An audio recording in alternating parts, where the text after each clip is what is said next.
Welcome everyone to M365 UK. It's the November edition, and in fact, this is what it's about the 38th edition. Of M365 UK. My name is Chirag Patel. I'm the organizer for the user group, which a lot of the times happens online. We've got about, I think, just about 50 odd attendees registered. And I appreciate sometimes people register because they might not be able to catch up the whole event. So we do record this user group today. So all the sessions will be made available on the M365 YouTube channel. So hopefully you'll be able to subscribe to that. And yeah, I think in any time throughout this event, please do post your questions, comments, or any observations you may have from any of our speakers' sessions here. But of course, I would request if you could please keep that to the relevant of the topic. It is a safe environment on this Microsoft Teams, so I'm also your moderator as well as being hosting the user group. So please do respect each other's opinions and comments in the chat. So yeah, with that, let me put this out, the agenda. So we got three fantastic speakers, especially in their fields for the work that they do. So it's a 3-hour, just less than 3 hours in total, with 3 sessions. So we've got our first speaker, Shadrack Kiprotich from Kenya. Welcome to Shadrack. Then we've got Dan Rey from USA as well. So he's got a session on recall in Windows 11 feature, which was kind of almost a bit, before the Copilot came along. So looking forward to that session. And then of course we've got Ian Tweedie from here, UK, and we can see he's the only one who's got the camera on, which is great, excellent. So if any of you want to switch on your camera, don't be shy, you can. But yeah, Ian's from UK here, so his session's about the death of the manual docs. So nobody likes it, and especially in the space of Power Platform, things often change, and there's so many things going on. So looking forward to that session there as well. But I'll give further intros before their sessions as we go along. So that's roughly the agenda. For those of you who don't know me, I'm Chirag Patel. I live and work in London, and kind of been organizing M365 UK for almost 5 years now. And so it just gives me a pleasure to bring all the speakers and provide the opportunity for all the latest and the good practices of the topics that covers within the space of Microsoft 365, security, compliance, Power Platform. So we tend to cover predominantly a lot of the Microsoft topics, and I kind of work as a consultant and a trainer, so specializing in those Microsoft 365 and related technologies. But I also write my own courses and so forth. So the QR code is there, so please feel free to to connect if you would like to present at the M365 UK, or maybe just chat or any issues I can help you out with. So that'll be awesome. Like I mentioned, it's been going on for about 5 years, M365 UK. In fact, last I checked, I think we've got now over 1,300 members. So I must make a edit to that slide. But again, these days, a lot of the communications are over the LinkedIn. Of course, do subscribe to YouTube M365 UK channel, and be like Ian and others here, to submit your session or any topic you may have over to sessionize.com/M365 UK, and I'll evaluate those sessions. And if you do need support, if you're a first-time speaker, then please let me know.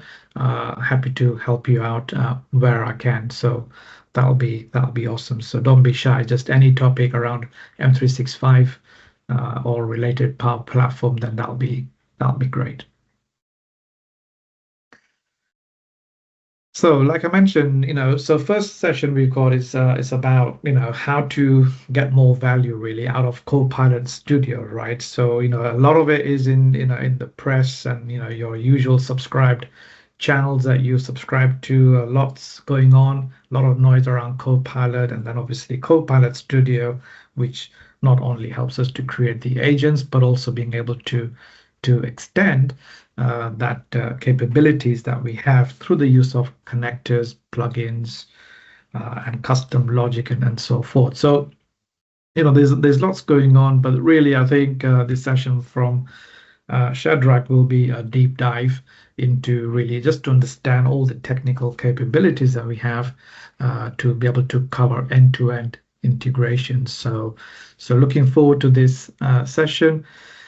Shadrack is obviously a three-time MVP in Power Platform technologies and all the other related work that he does as a consultant.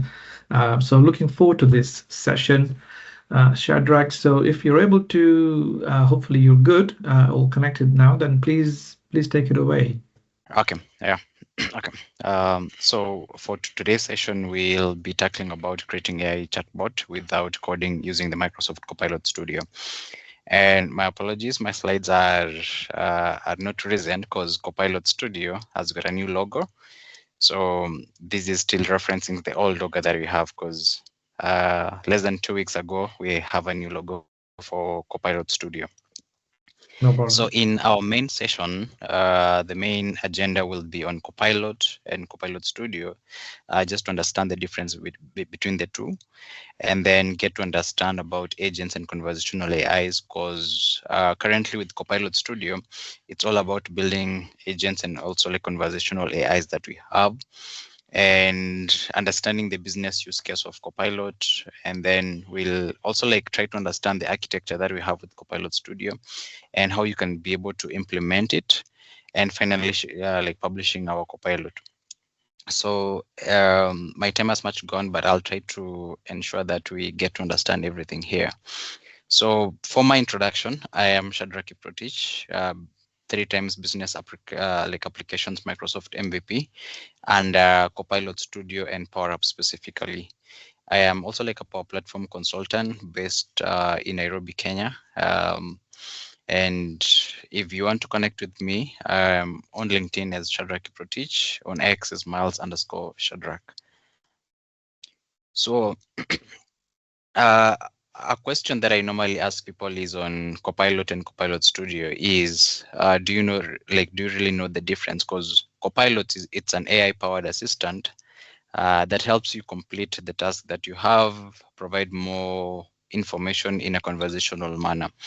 And most of the users, they understand more of ChatGPT as compared to Copilot. And one of the questions that I normally ask is, what are some of the limitations that you get with other agents that you have that you can be able to do with Copilot? Because most of the people are used to using other agents as compared to using Copilot.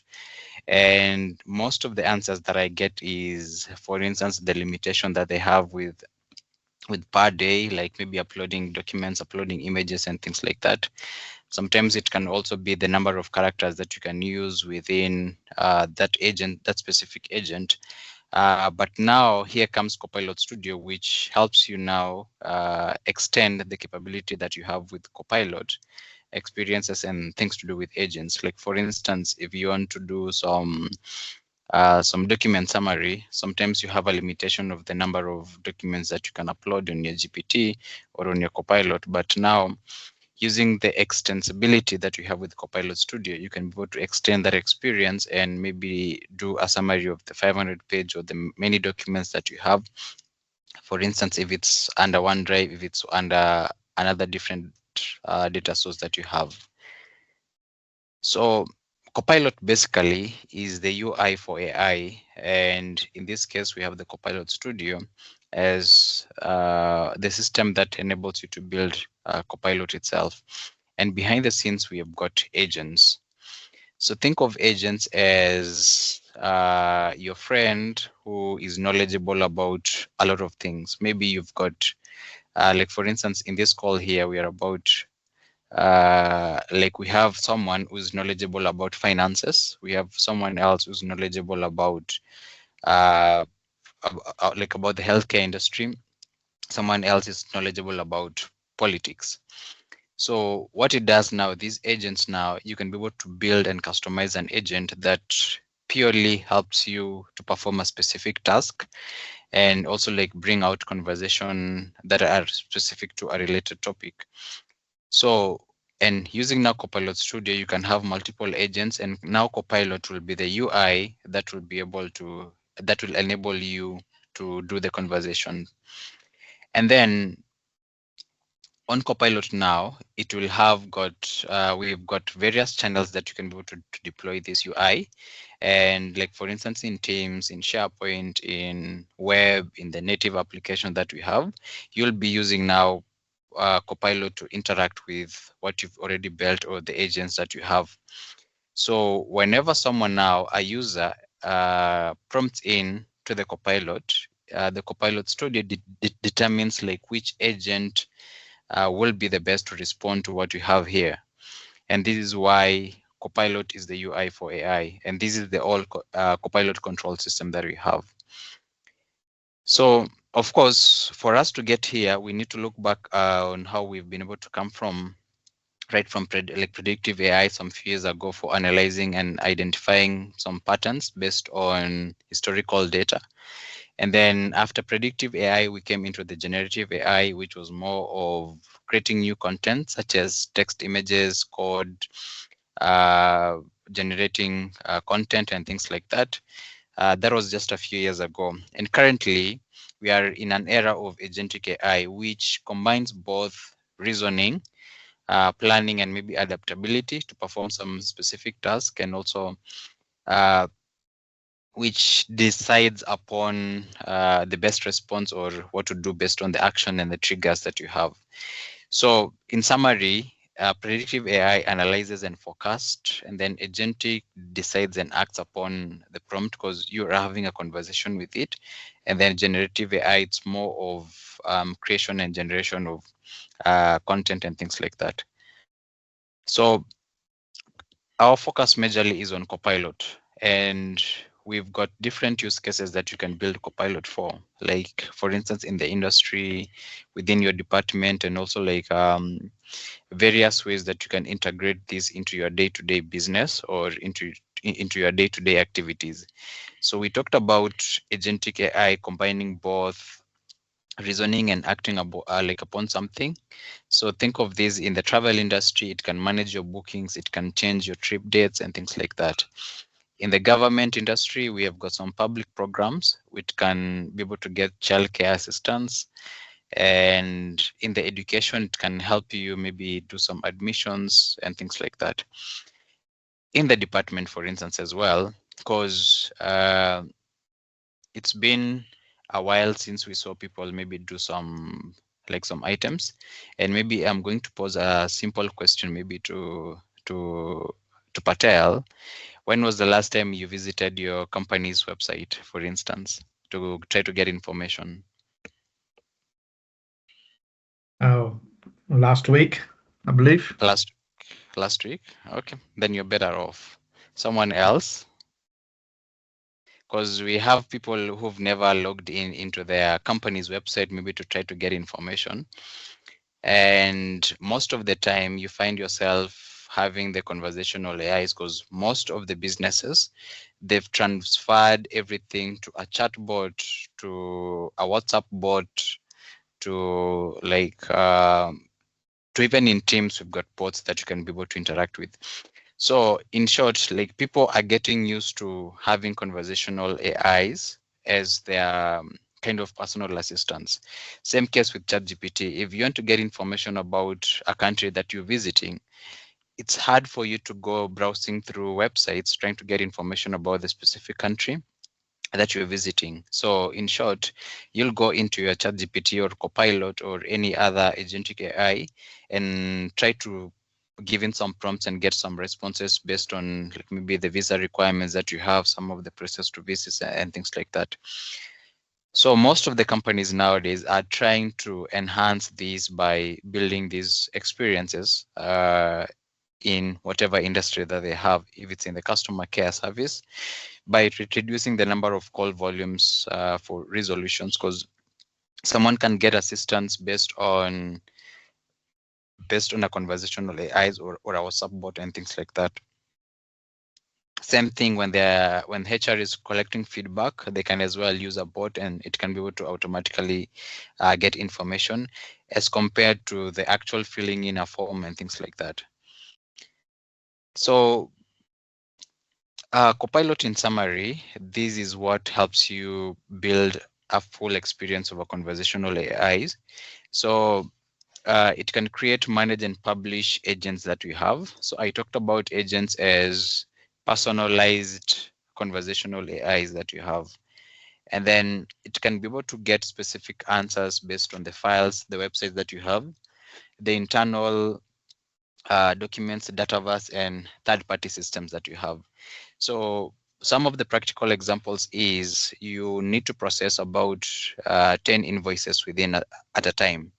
Try to extract information based on those invoices, but you've got some limitations on the data that you have, or like maybe in the agents that you have. So like you have to do this manually, maybe uploading one document at a time and trying to get information, because I know the paid versions of GPTs and things like that, you have these capabilities, but sometimes you might get some limitation as well. And some of this data as well are still sensitive. So you might prefer building your own Copilot to enable you to do this, as you've got some sensitive data.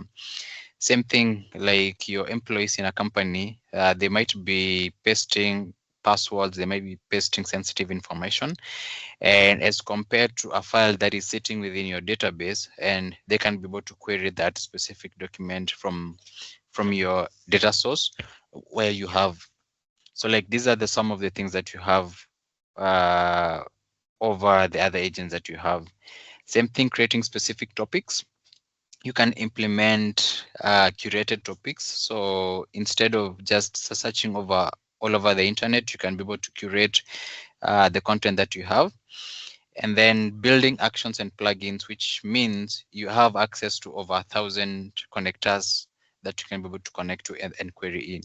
So most of the people usually think that since this is a Microsoft service, that I need to transfer my data into the Microsoft platform or a Microsoft data source. But the answer is usually no, because we have these data connectors that enables you to extend these and be able to query the data that you have there.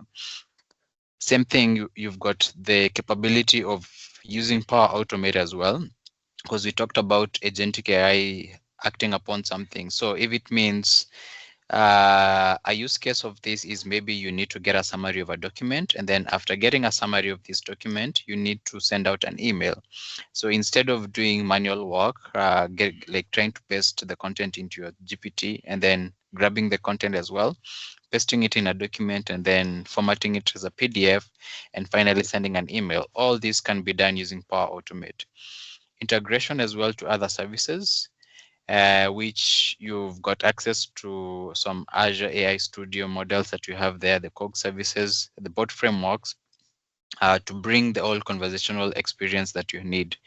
And then you also have the capability to monitor and improve your model based on some analytics, and you can be able to view how users are interacting with your bot, and as well as how the bot is interacting with your data. And then finally, publishing to multiple channels. So let me move to the next slide, and then we'll see some of the channels that you can be able to publish these. So within the Microsoft ecosystem, we've got different agents and conversational AIs that we have. So in the M365 products, we've got a copilot in every product that we have. So think of these as you normally see a copilot in PowerPoint, you normally see a copilot in Excel, Word document, planner, and things like that. So each Microsoft 365 product has got its own conversational experience with Copilot. And then coming up to the business applications. So business applications in Microsoft involves the Dynamics 365 and the Power Platform, which you have access to Copilot in the Sales Copilot, in the Service Copilot, and also like in the Power Platform itself, which includes the Power Apps, Power Automate, and things like that. And then other Microsoft Copilots. And where we focused on right now is the custom agents, which is when you're building a custom agent that is unique to your business. For instance, now like you're building one that can be able to help you summarize content, summarize invoices, and things like that, which is unique to your business. And then Copilot now in the center enables you now to build this experience and extend the experience that you have. And behind the scenes, you have access now to the data connectors where you can go to connect to various data sources, various files, various frameworks that enable you now to interact with your Copilot. So the whole architecture that we have here is think of security, think of integration, think of publishing your model, think of some analytics if you want to think about some DLP policies. Think also like about the ALM in Copilot because it supports everything that we have there. So Entra is if you want to limit the like the number of users who access your bot, you have Entra. We have the Azure bot services connecting to the Dynamics 365 and other contact centers. DLP policies, it follows that as well. And then the channels, I talked about this, you can be able to publish your Copilot into the M365. We have got Facebook, like Messenger. We have Teams. We have got in X. We also have WhatsApp and things like that. So this next slide as well will show us the whole architecture that we have here. So it supports everything that you're seeing on the screen here. And then moving now to implementing your Copilot. So I'll give a full sentence here because most of the users, whenever they're using their conversational AIs, they normally don't provide sufficient information because we normally say the output of your prompt is good as your prompt. Like for instance, if you give more context to the prompt that you're giving to your Copilot or to your ChatGPT, then of course you'll get a good response. So same thing here. This user here, we're trying to design a conversation, says they want to book a flight to Paris next week. So this is just a normal prompt that someone has put in their Copilot or into their conversational AI, depending on the one that they're using. So the intent, you can be able to break down this into, we have the intent and entity. So the intention of this person is to book a flight. And then the entity, we've got a location entity, which is Paris. And then the timeline is next week. But of course, having a look at this is not a complete prompt that you put into your GPT. Also, of course, like whenever someone is trying to get information, they won't get accurate information based on this. So given this entity, what will be the best fitting answer that your Copilot will give? It says, to ensure we get right, could you confirm the departure city, the travel class preference, and then the Copilot will handle the rest of the information. Same thing, whenever you visit maybe a website bot and then you don't give more information, it will of course ask you for more information before it can act upon it. So this is why we're talking about giving a full conversational experience that you have and giving more context into your Copilot for you to be able to get more answers.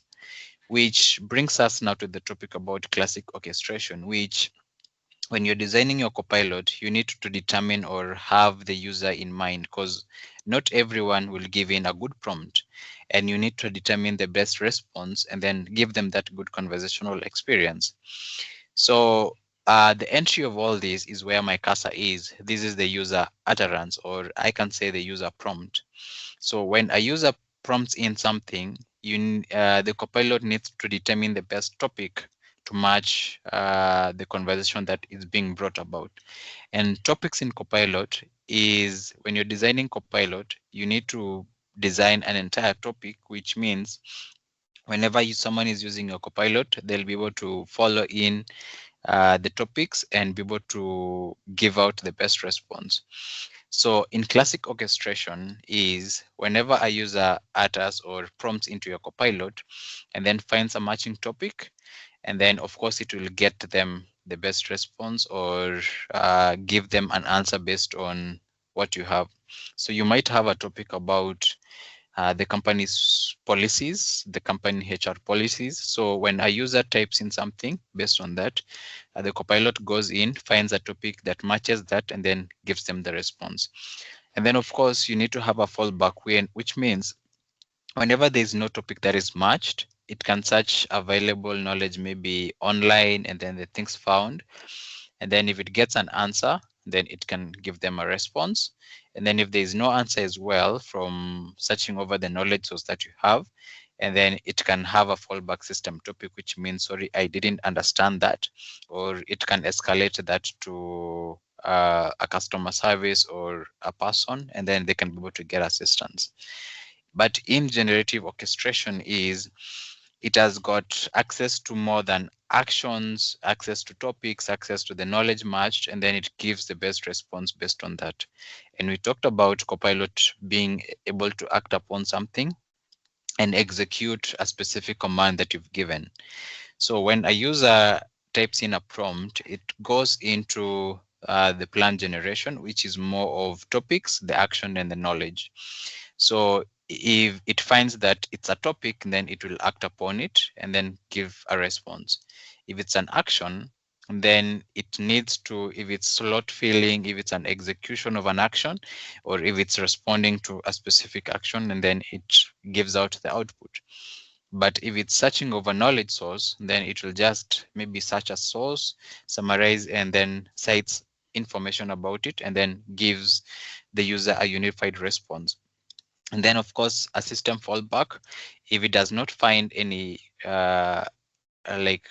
if it does not find any corresponding action, topic, or knowledge, then of course it needs to give them feedback as well.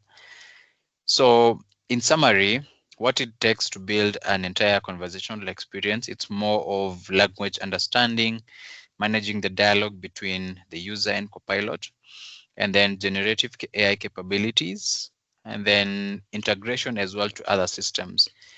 And then we also have some runtime deployments where this is where now your users will interact with the website, because if you're building it for the public, then of course this needs to be on the website. If it's just internal, then it's Teams. And then analytics and transcripts data. So you can have access to the transcripts, which means you can be able to improve and see how people are interacting with your model. And then security options is who needs to be signed in and what kind of data should return when a user signs in.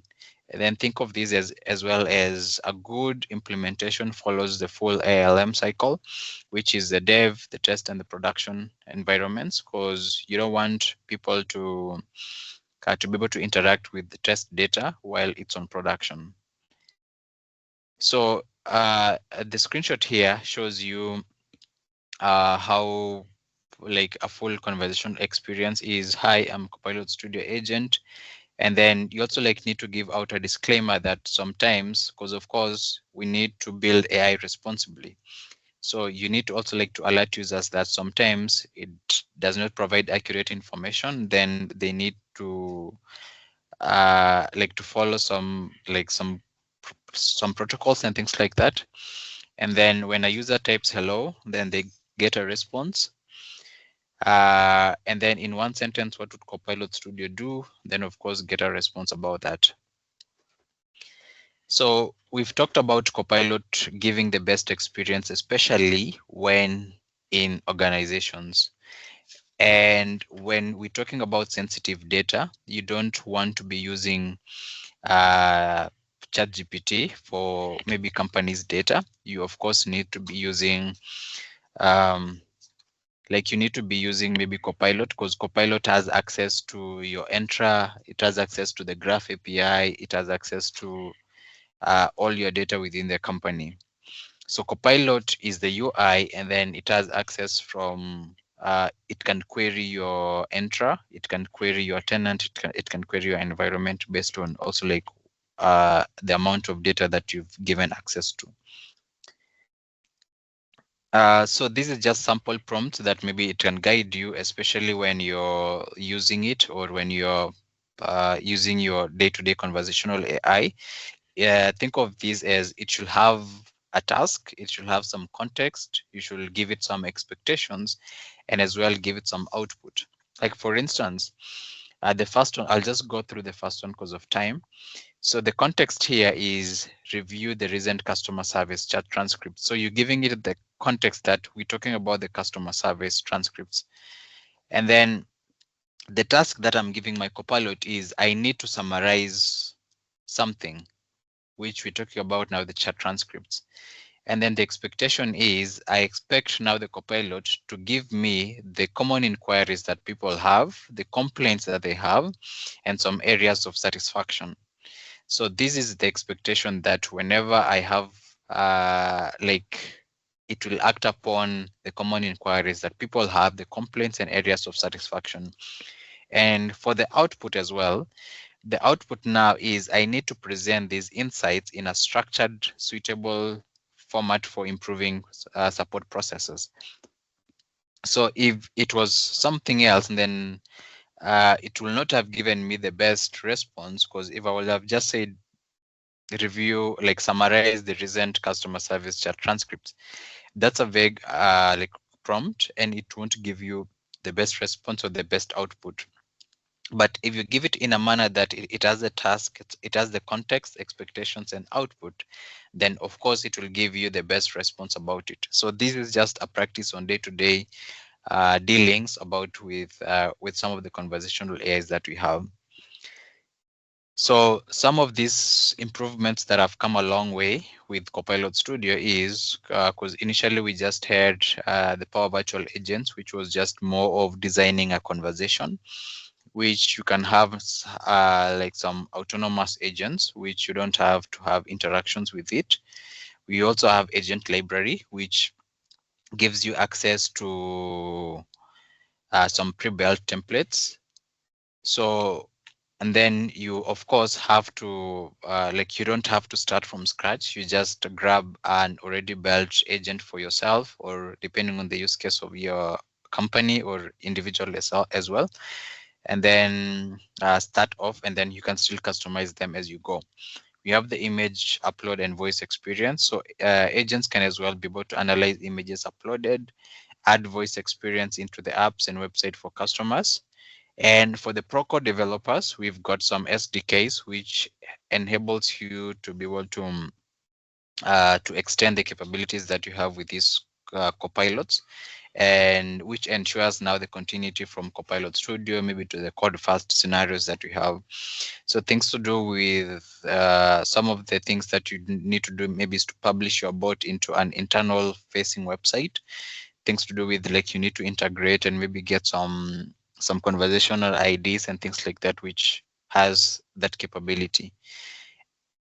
So finally, deploying your agent, which these are some of the channels that you can be able to see. And this is a screenshot from the Copilot Studio, which you're not limited to only this, because you've got access to other data sources that you can be able to publish your agent to. For instance, in Teams, if it's internal, you have access also to a custom website, maybe mobile app, Facebook Messenger, Slack channels, Telegram. And then those are the channels. And then for the customer engagement hub, because most of the business, they're customer oriented. So if you're dealing with the Dynamics 365 customer service, and then you can as well link your Copilot into the customer service, Genesis, LivePerson, Salesforce, and things like that, and the customer engagement hub. So these are some of the channels that you can be able to publish your bot. So some of the resources that we have is to get started. The Copilot Studio website is on the first link. We also have the implementation guide, which talks more about how well to implement your Copilot. I talked about the prompts that you need to do, how to design a topic, how to add some like knowledge sources that you have, and then finally the Microsoft Learn, which gives you access to a wide range of like knowledge. Yeah, so I see I've got like 4 minutes to the time. So I think I can just show you around Copilot Studio because I'm not in a position to do a demo because of time. So You're good, Shadrack. You got about 15 minutes if you want to. It's not a problem. Copilot Studio, and to access Copilot, you need, of course, a license, but you can as well get started if you're on a free version for like 30 days, and then from there you can as well still extend your trial version. Especially like when you're getting started and learning about Copilot. So there are various ways of creating a Copilot. So you can actually use a prompt to be able to create a Copilot, and you can as well grab one of the agents that I talked about, the pre-built templates, or like the pre-built Copilots that you have. So if you're designing maybe a weather assistant, you already have an agent that can do that for you. If it's an IT help desk, you already have an agent that does that. So you don't have to scratch your head like thinking, how am I going to achieve this? And yet we have got all these templates for you for use. And as well, like the easiest way usually is using the Copilot prompt, which I talked about how, like we have Copilot in every scenario that we have within the M365 applications that we have. So for you to create, you need to click on create. And of course, you have access to, you can click on new agent. And then some of the agents that you've been able to build, we've got all these agents here. These are some of the agents that I've been able to build in the last 9 years, like 9 months and now. And then some of the flows, agent flows. So think of agent flows as some of the workflows that you can add or actions. So an example here is, let me just show you on the designer, and then it can give you a clue about it.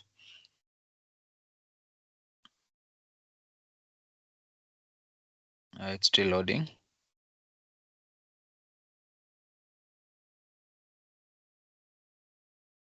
Okay, so I'll give a scenario here. Is this specific use case that I was building here is it's a unique business case because I was building the bot for like for the communications teams in a company.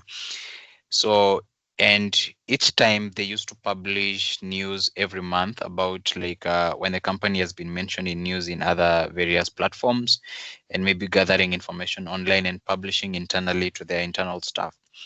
But now they had to get manually be able to grab a link and maybe go into the link, get us like a short summary about what's in that specific mention or what's in that specific news, and then grab the heading and a bit of summary and then paste it on a document, and then at the end of the month, then they've been able to summarize everything and then share it out to the staff that like about the monthly newsletters. But now they wanted to enhance this experience by using ChatGPT, but now some of the information here is classified and you don't want to be able to publish or like use links to do this. And also like a challenge that they had with ChatGPT and Copilot is at times it does not give you like maybe a limit to the number of characters that you can do and things like that. So like what I did here is when someone interacts with an agent, and then all these links that they get from online, then they are stored in an Excel sheet here, which the Copilot goes into all these links here and then goes through each link, getting a summary and heading.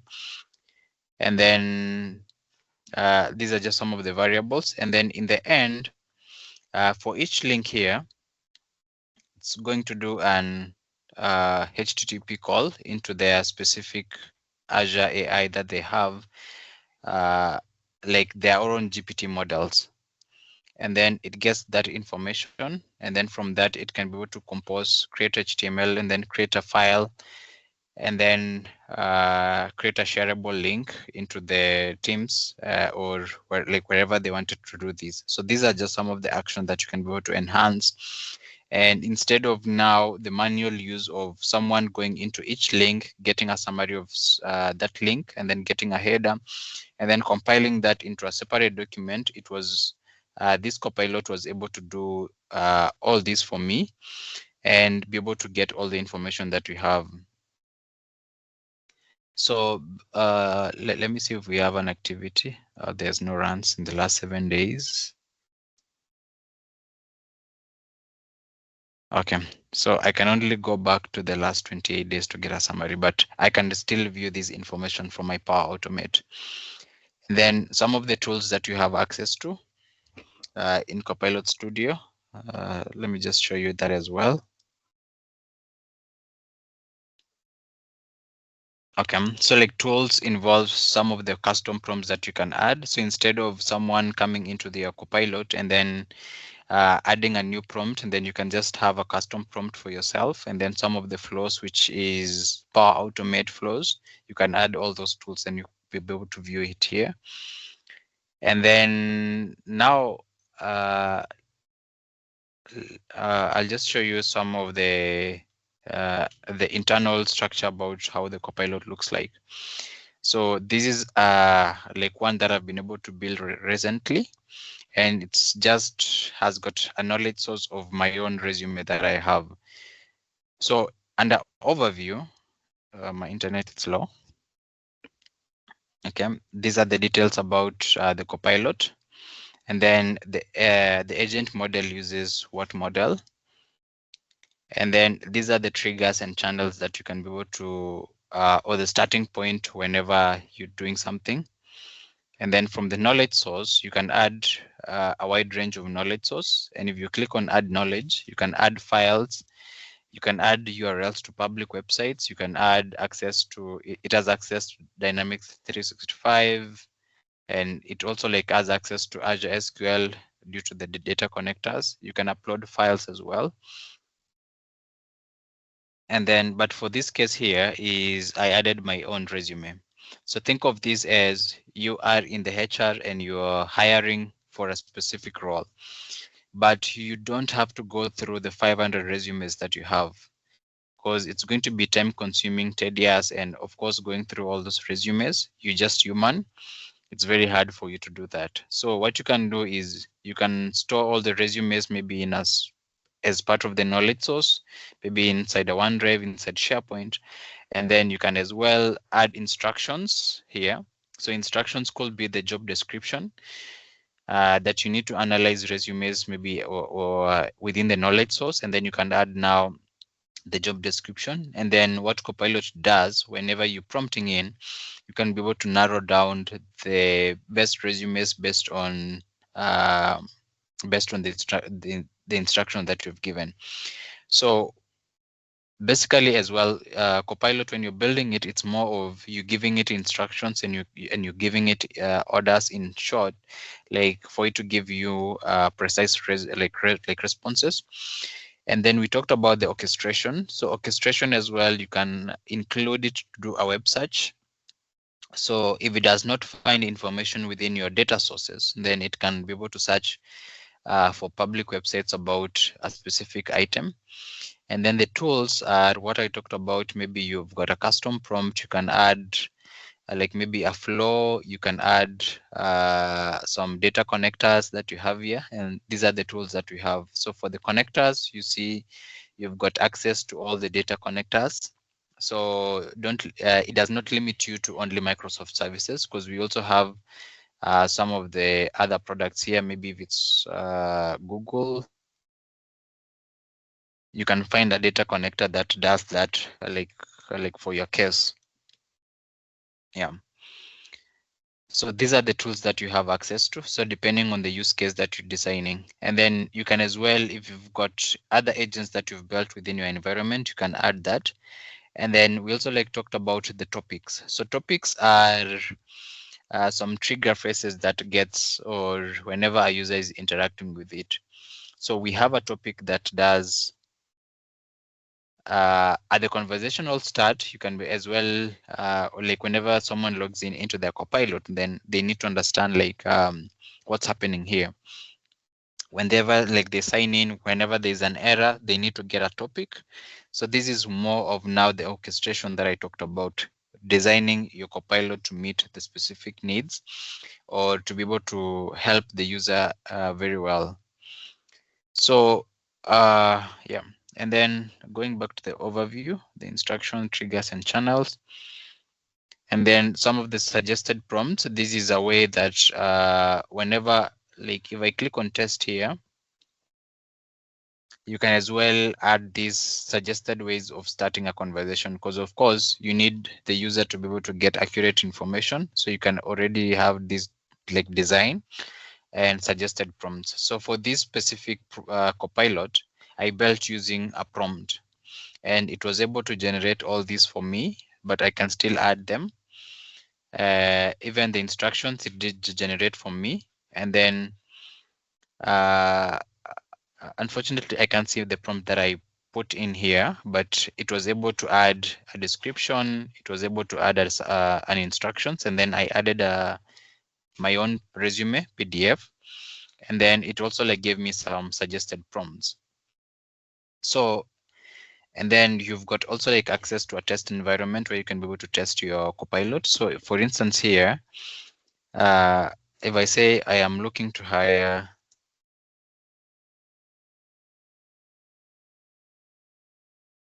Shadrack for a Power Platform role, and then probably I can paste in the job description, or if it's within the instructions, then of course Copilot will go into the instructions and then try to get the summary about the role, and then maybe ask it, will he fit in the role? So you can as well see this is the evaluation about what it does. So it goes in, searches for the knowledge source, and then it goes through the resume, and then based on the job role, and then it can be able to give me feedback about Shadrack. So here's a summary about Shadrack. So this is the query. So you see how Copilot does the orchestration. It should include the qualification that he has, the experience, and the relevant skills. And then the response now, of course, it comes in with a quick summary about his qualification, and then things to do with based on now what we have here on top here. So you see it goes through and then searches based on his qualification, the experience that he has, and the relevant skills that he has. So it gives me all these items here. Now think of these as if I was going through 500 resumes at once. So that will be tedious and that will be so manual. So if I was to add a prompt here, I was building a unique Copilot for my case. So I'll just put in the job description here, and then it goes through, such as all the knowledge sources that we have here, and then list down maybe this list of users that have got maybe a best, who will best fit into that specific role. And then I can now go through their resumes now manually, which means it has reduced the task from 500 resumes into maybe 20 or 30. And then I can now go through the resumes based on this. And you can be able to see it cites where it got the information from, which are the 3 references here. It's more of my resume. And then okay, let me just show you from on top. Here's a summary of his qualifications, and then it gives you all this. And then it gives you also a highlight here that this summary is based strictly on the provided resume data and is intended to help Shadrack fit. So no hiring recommendation is made. So of course, well, when you're building also like AI, it should of course like tell you some of the things that it can do, some of the limitations, because it can't recommend you to hire someone, and yet it's trying to be like responsible and things like that. So imagine like you are comparing a lot of people. So to avoid the biasness that it has, like favorism and things like that, fairness, of course, when we talk about all the principles that like that AI should follow, then of course it should do that. And then like something else, so like these are the things that will help you improve all like your Copilot and things like that. And then once you're done, you hit publish, and then you can publish now to the various channels that you have. Okay, so I don't have a license to publish this.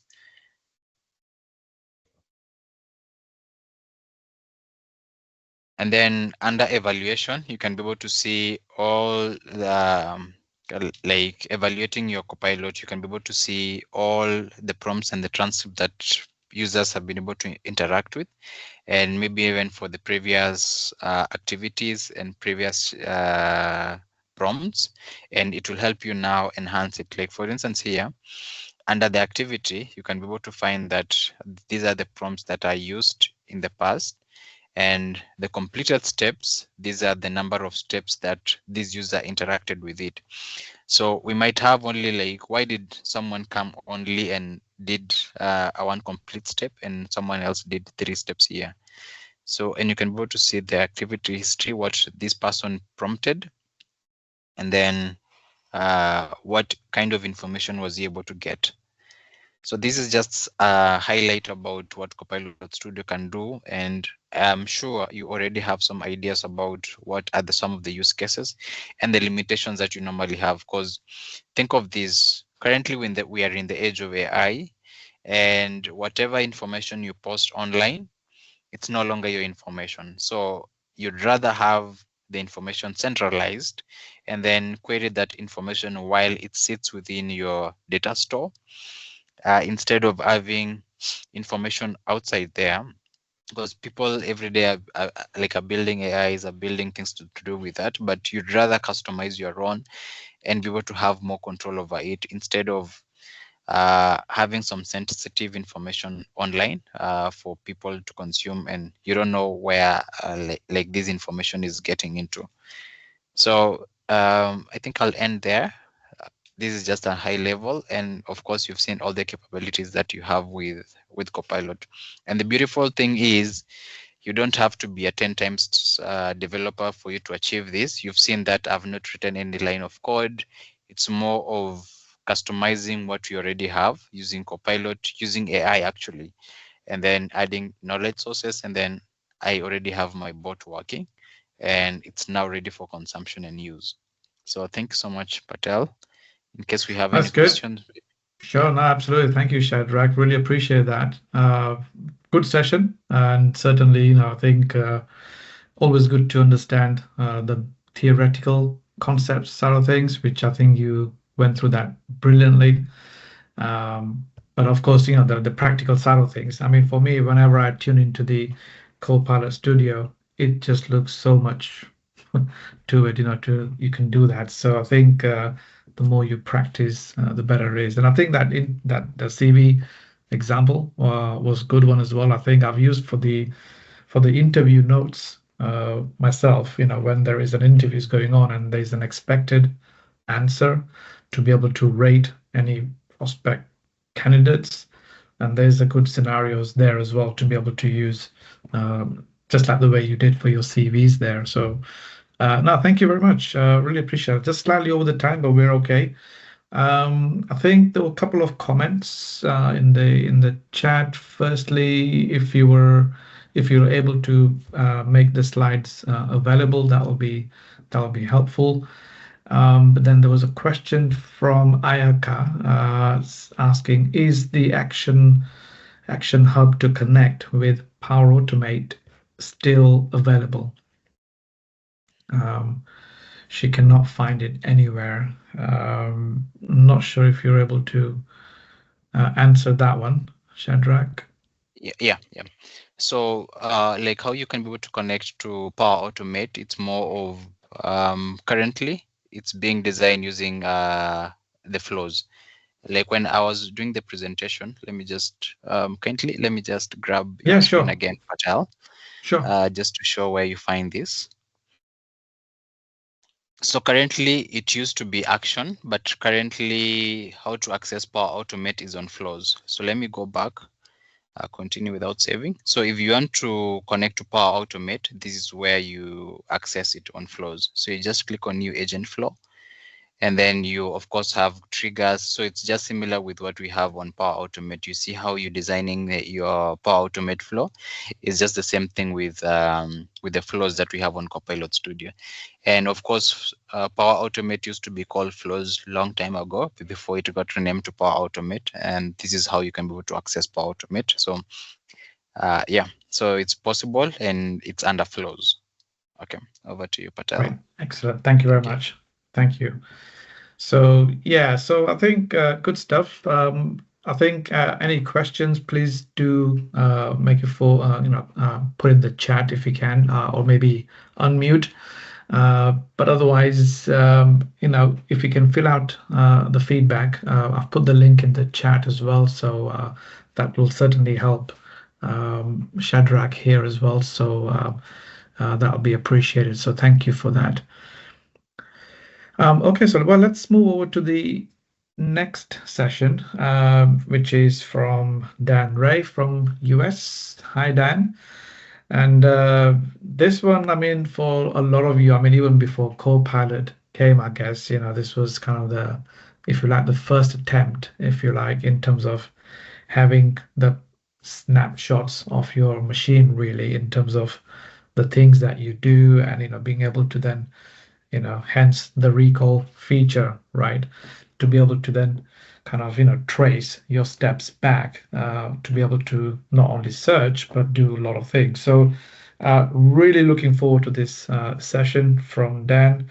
Dan's been around for a long time. I'm a follower of his, some of his content and everything else. We've met up at a few conferences as well.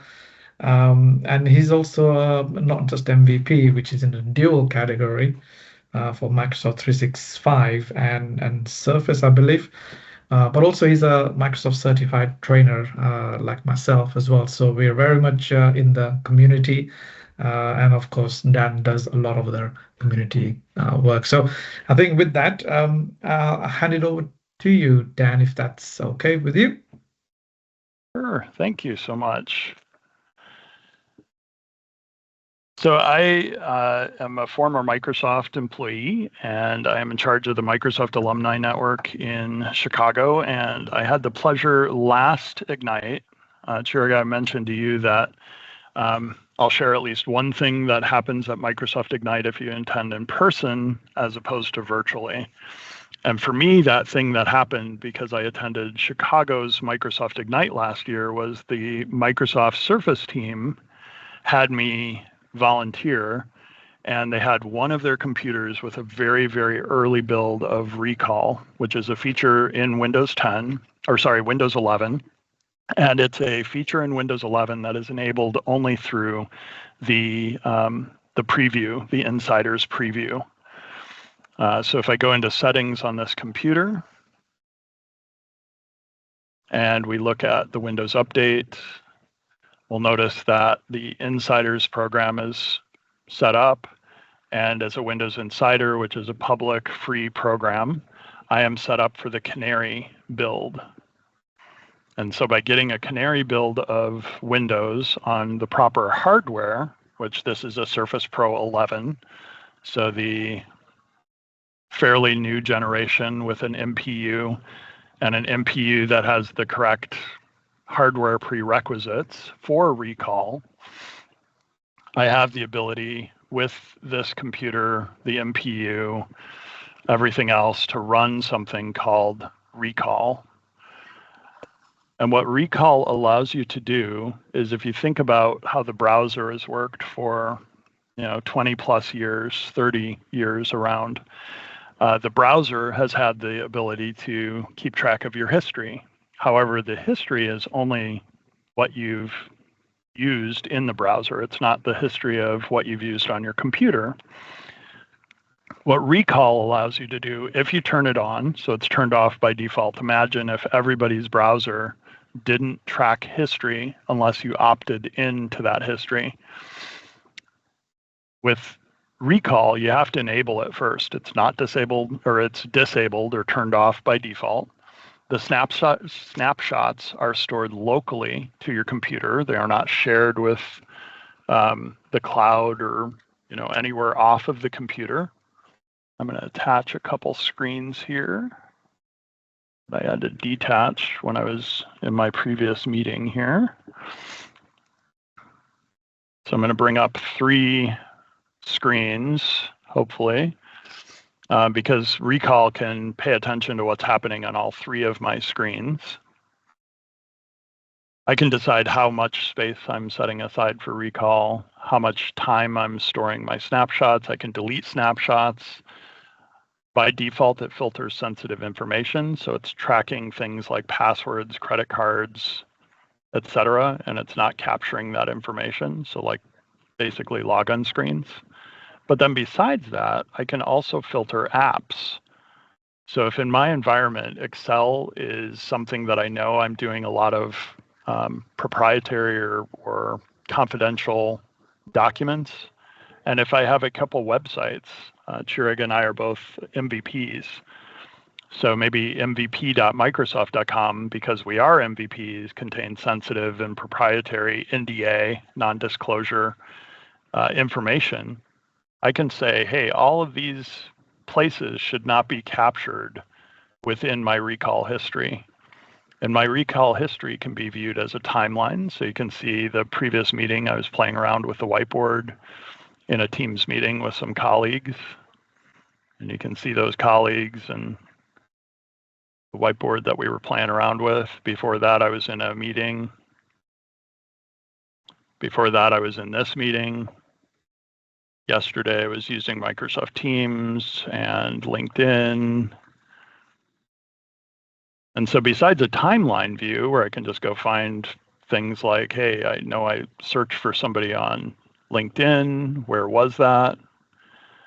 If I remember something about the person, like their last name, I can do a search at the top, and it brings up the chat that I had with Bollier, as well as the LinkedIn profile. And then if I want to use this, I can actually click on this, which takes me to the screenshot. And then I think I can click up here, and it takes me to LinkedIn and his profile. So it works in the browser, but it also works in the apps that we use all of the time. So if I search for something like PowerPoint, I might find chats that I had, but I also find PowerPoint itself and potentially screenshots of things that I had open, things I did in PowerPoint, decks that I had open, etc. Any questions so far from a recall perspective?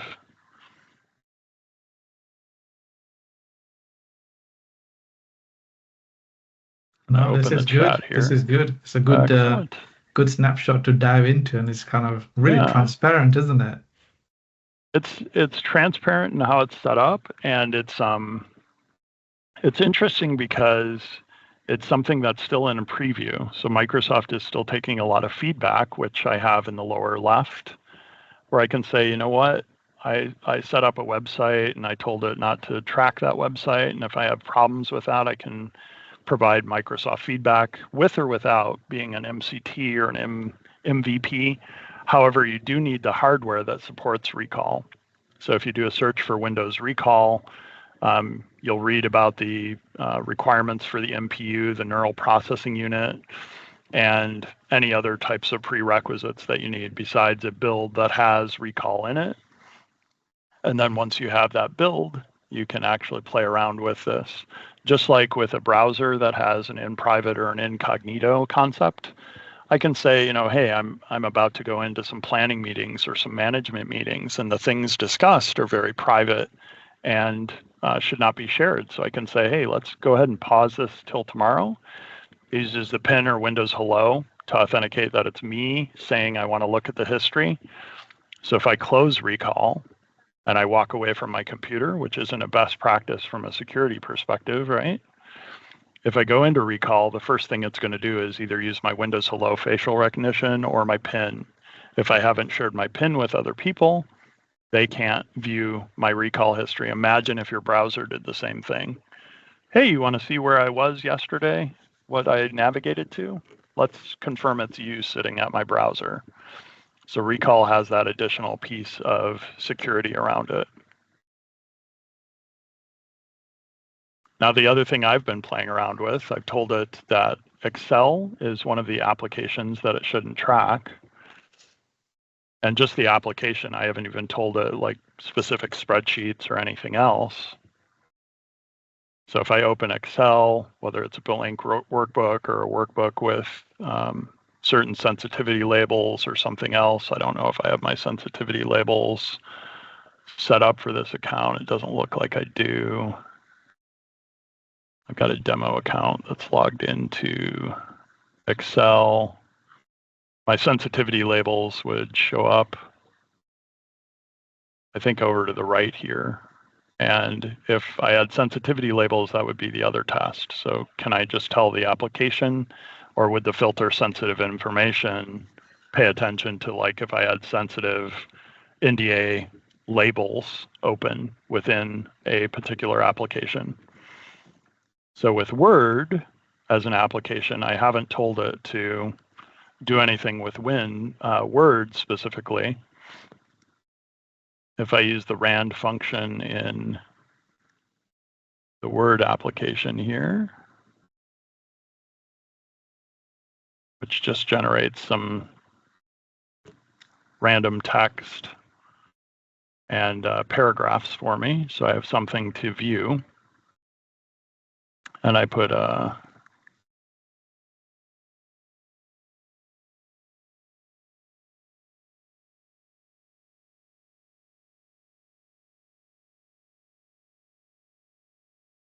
now, given the fact that I've got recall on this machine, assuming that I've told it to unpause and start resuming the snapshots, I authenticate to recall. Given this application is open, Excel is either not open or not on the screen. I have 3 screens, so I could move Excel to like a separate desktop. And then I could also open PowerPoint.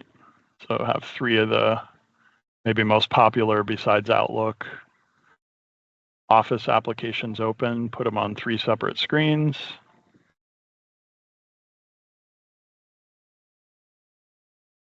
And then as I'm working in those applications,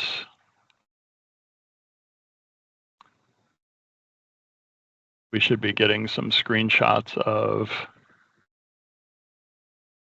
the different things that I've done within those. So I took a couple screenshots of actually setting up recall.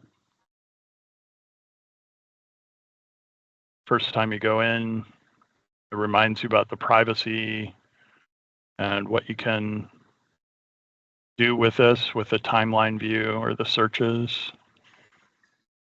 You set it up through Windows Hello, and then you turn it on because it's turned off by default.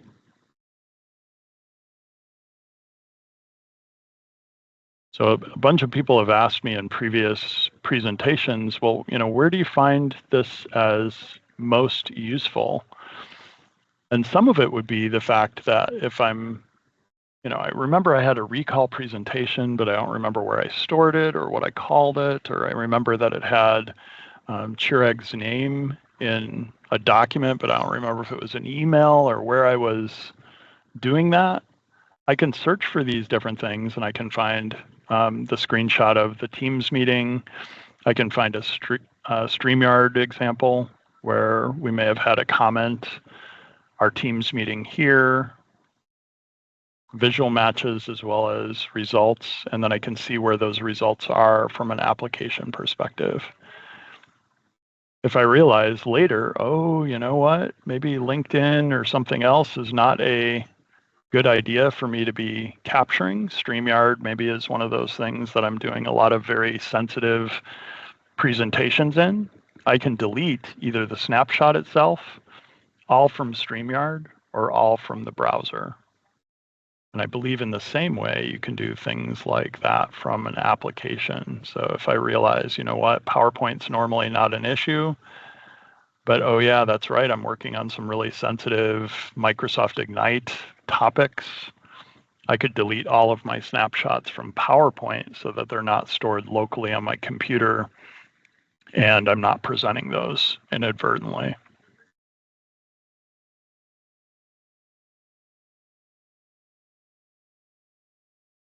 And then I can also add that. Sure. Yeah, so can you do things like if you signed into like multiple tenants, for example, like say if you're working with multiple customers and you know using Excel or Word, can you control to say within the application perhaps not use a particular customer account to sign in where you're working on docs and so on? Can you go to that level of granularity? Great question. I have not seen that level of granularity. I'm not sure if it would respect the labels. So like if I had a team here, and I might have an example in this tenant of like a team that has some settings around it from a privacy perspective.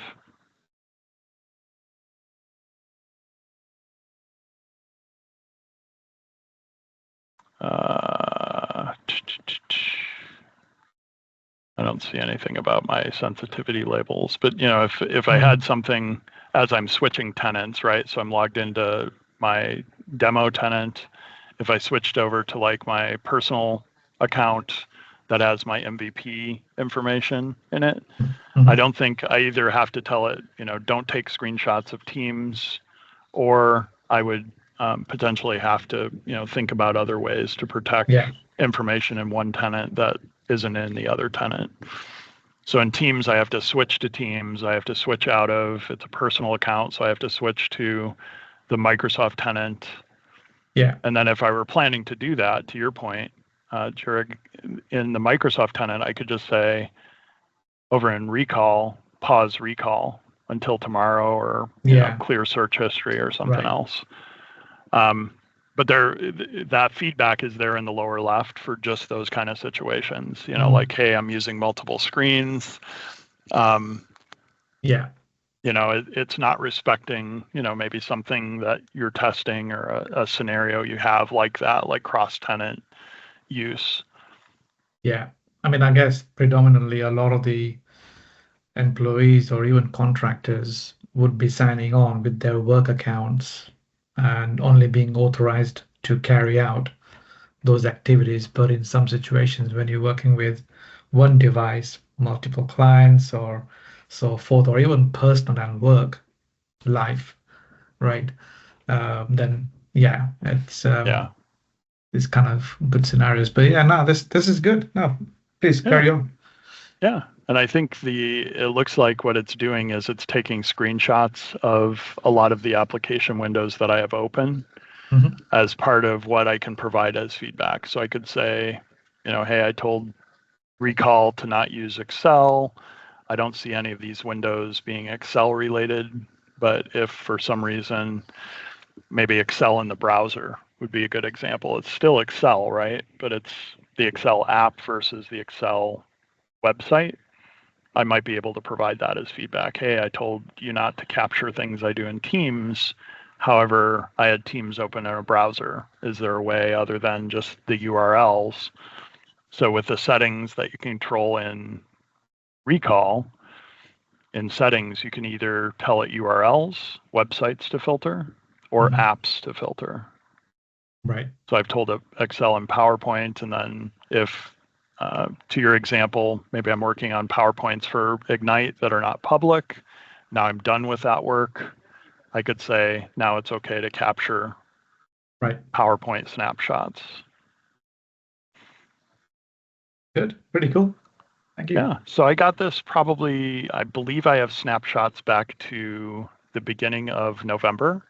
The other thing I noticed is the Windows Insiders builds have occasionally had situations where it got rid of my recall history, probably because they're making changes either in the way they're storing the history or something else related to the builds. So as I have been getting Windows Insider builds for Canary, which happens fairly often, sometimes the recall snapshots have reset. So that's the other reason I'm working on a PowerPoint as backup for any situation where I don't have a bunch of previous days or previous weeks worth of work to demo when I talk about recall. No insider builds today for me, which is a good thing. And then I am on the Windows build 28,000. And I'm running a Windows Pro 11 license on this computer.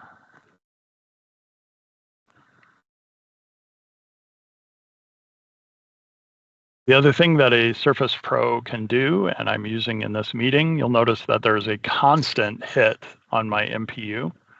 I'm using one of the features of the Surface Pro, which is studio effects. So I'm doing a creative filter animated that's giving my video maybe a little extra oomph and smoothing some edges or whatever the animated filter does. And so because I'm using that portrait blur and creative filter, you'll see if I turn those off, the MPU's neural processing unit should go down to 0 because I'm not using the MPU. When I'm using recall, however, recall should put a little strain on that particular feature. So if I bring up recall in my preview window, and we do a search for Pinhead, which is one of the demo accounts that I used, and I think I may have used it in a StreamYard, we should see a little blip of the MPU being used for recall, combing through those snapshots and finding this particular snapshot. And there's another little blip, probably something because I have it open. But the neural processing unit is what is being used by recall as well as several other Windows 11 features. Microsoft Paint has a fairly new functionality with Copilot called Co-Creator. So if I wanted to do something specific for London and the double-decker buses, and my artistic capabilities aren't up to snuff, what I could do is decide, I want the skyline, and I want a double-decker bus.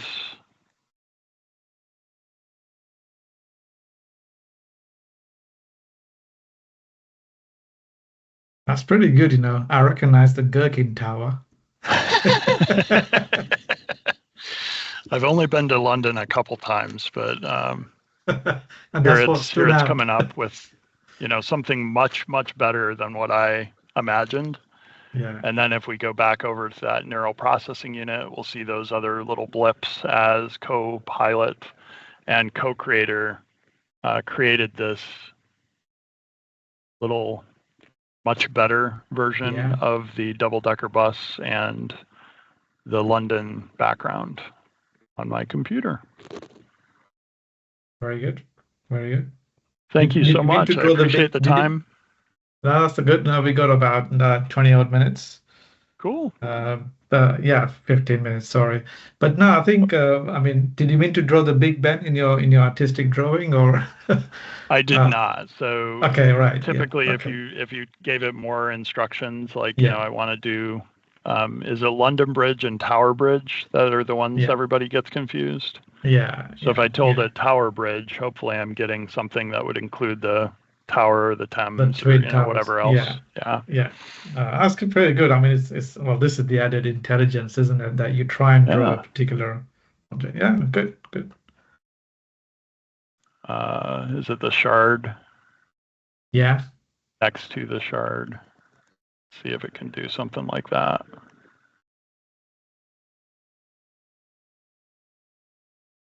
I love these demos that you haven't done before, and you kind of cross your fingers on. Hopefully Yeah, it's well, close. that's the good thing about it. Yeah. Oh, there he goes. I think. There he goes. Cool. There's an even better one. A little less, Yes. realistic, Okay. and you can change different types of, do I want this in anime, or do I want this in oil painting or pixel art? So depending on what you're trying to do with that, or as a demo, you can flip things around pretty easily there. Very good. I guess maybe for a lot of the users, they might be using the image generators, I guess, prompts. Yeah. Yeah, that's a Meant good to show, point. where does this come into play if people do go into Code Creator? But it's another tool, which is good. Yep. And then again, because I was using Microsoft Paint, now I have these examples. If I was doing something very sensitive in Paint, I could delete the snapshot or delete all from the Paint application, put the Paint application on the exception list. There's lots of different things that you can test once you have kind of the combination of the hardware, the examples, and the recall feature turned on.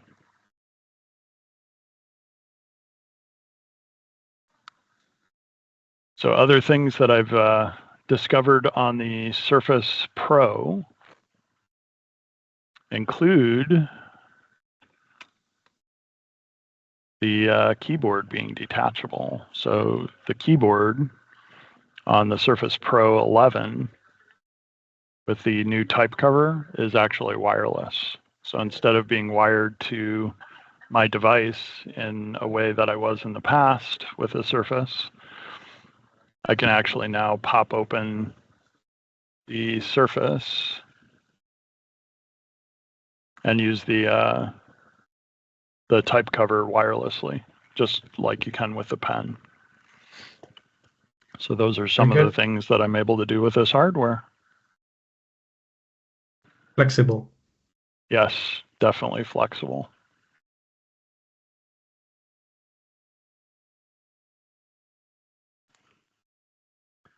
Again, I apologize for the delay getting back to you. I had back-to-back meetings today. Yeah, no, that's okay. No, that's good. No, that's a great run through of what the recall is all about, and yeah, I think there's a lot more in there. Of course, I think it would be good to understand from the attendees here if any of you have come across this feature, or have you activated it, I guess, in your organization. So I don't know. Yeah. Well, what's the update? I don't know if you have any kind of matrix around this, Dan. What's the adoption like for? And I know in the past, well, probably a year ago, year and a half ago, there were a lot of privacy security concerns, right? So where people thought, hey, no, this is just too transparent. Have you got any take on that? Yeah, so a year ago, there were definitely privacy and security concerns, and those early builds were to the point of, certain things that I did in this demo, either not working consistently, and then not being something that they had on all of the Surface devices. So there was one particular device at the booth, and it goes back to one of the comments at the very beginning. Some of us are not going to Microsoft Ignite because of the cost. Some of us are going because virtual attendance feels like, hey, I'm able to see the sessions still. So what am I missing out on? You're missing out on some of those potential situations, like, if they have like a newer recall build and you don't have that hardware prerequisite, this would be a way to get hands-on with something like that at the Microsoft Ignite in San Francisco. Cool stuff. Okay. Any questions from anybody? Or maybe even comments, I guess. Yeah. Of course, I think. Ayaka asks about which design is better, Copilot or Recall. Yes. So Ayaka, the co-creator, is part of Microsoft Paint, and I believe it's under the Copilot umbrella now, which I don't think it was originally. So they have all these new Copilot things that they're surfacing in Microsoft Paint specifically, but I believe because they have Copilot under the umbrella, if you will, of all of these: generative fill, generative erase, remove background, restyle. I believe all these things are in one way or another still using the Copilot engine. So in the case of these, if you have a computer like I have, where you can play around with the MPU and the co-creator, I could take these into Copilot. And in the same way that I just scribbled in this case, Yeah. if I said, something next to the shard in London, hopefully I would get something maybe similar, or I might need to provide other information that's in the drop downs here. So if you don't tell it pixel art in your prompt, chances of you getting pixel art as the output are probably less likely than if you said and added to the prompt, do this in the style of pixel art. Right. But great point. Yeah, it's partly a behavior change, isn't it? I think that's one of the comments from Alex here in the chat, isn't it? Yeah. It would take a while to adjust the behavior to go to recall rather than checking notes. Yeah, it's a good point. Definitely. And then Copilot, if I've got a license, which I think I've got on a different account than this one. So this will probably just be a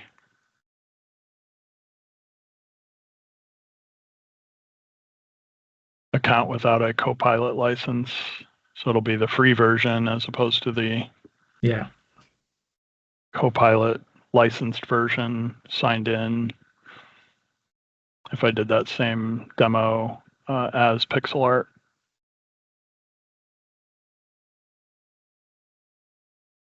Let's see, I'm not telling it to do this as create an image as pixel art.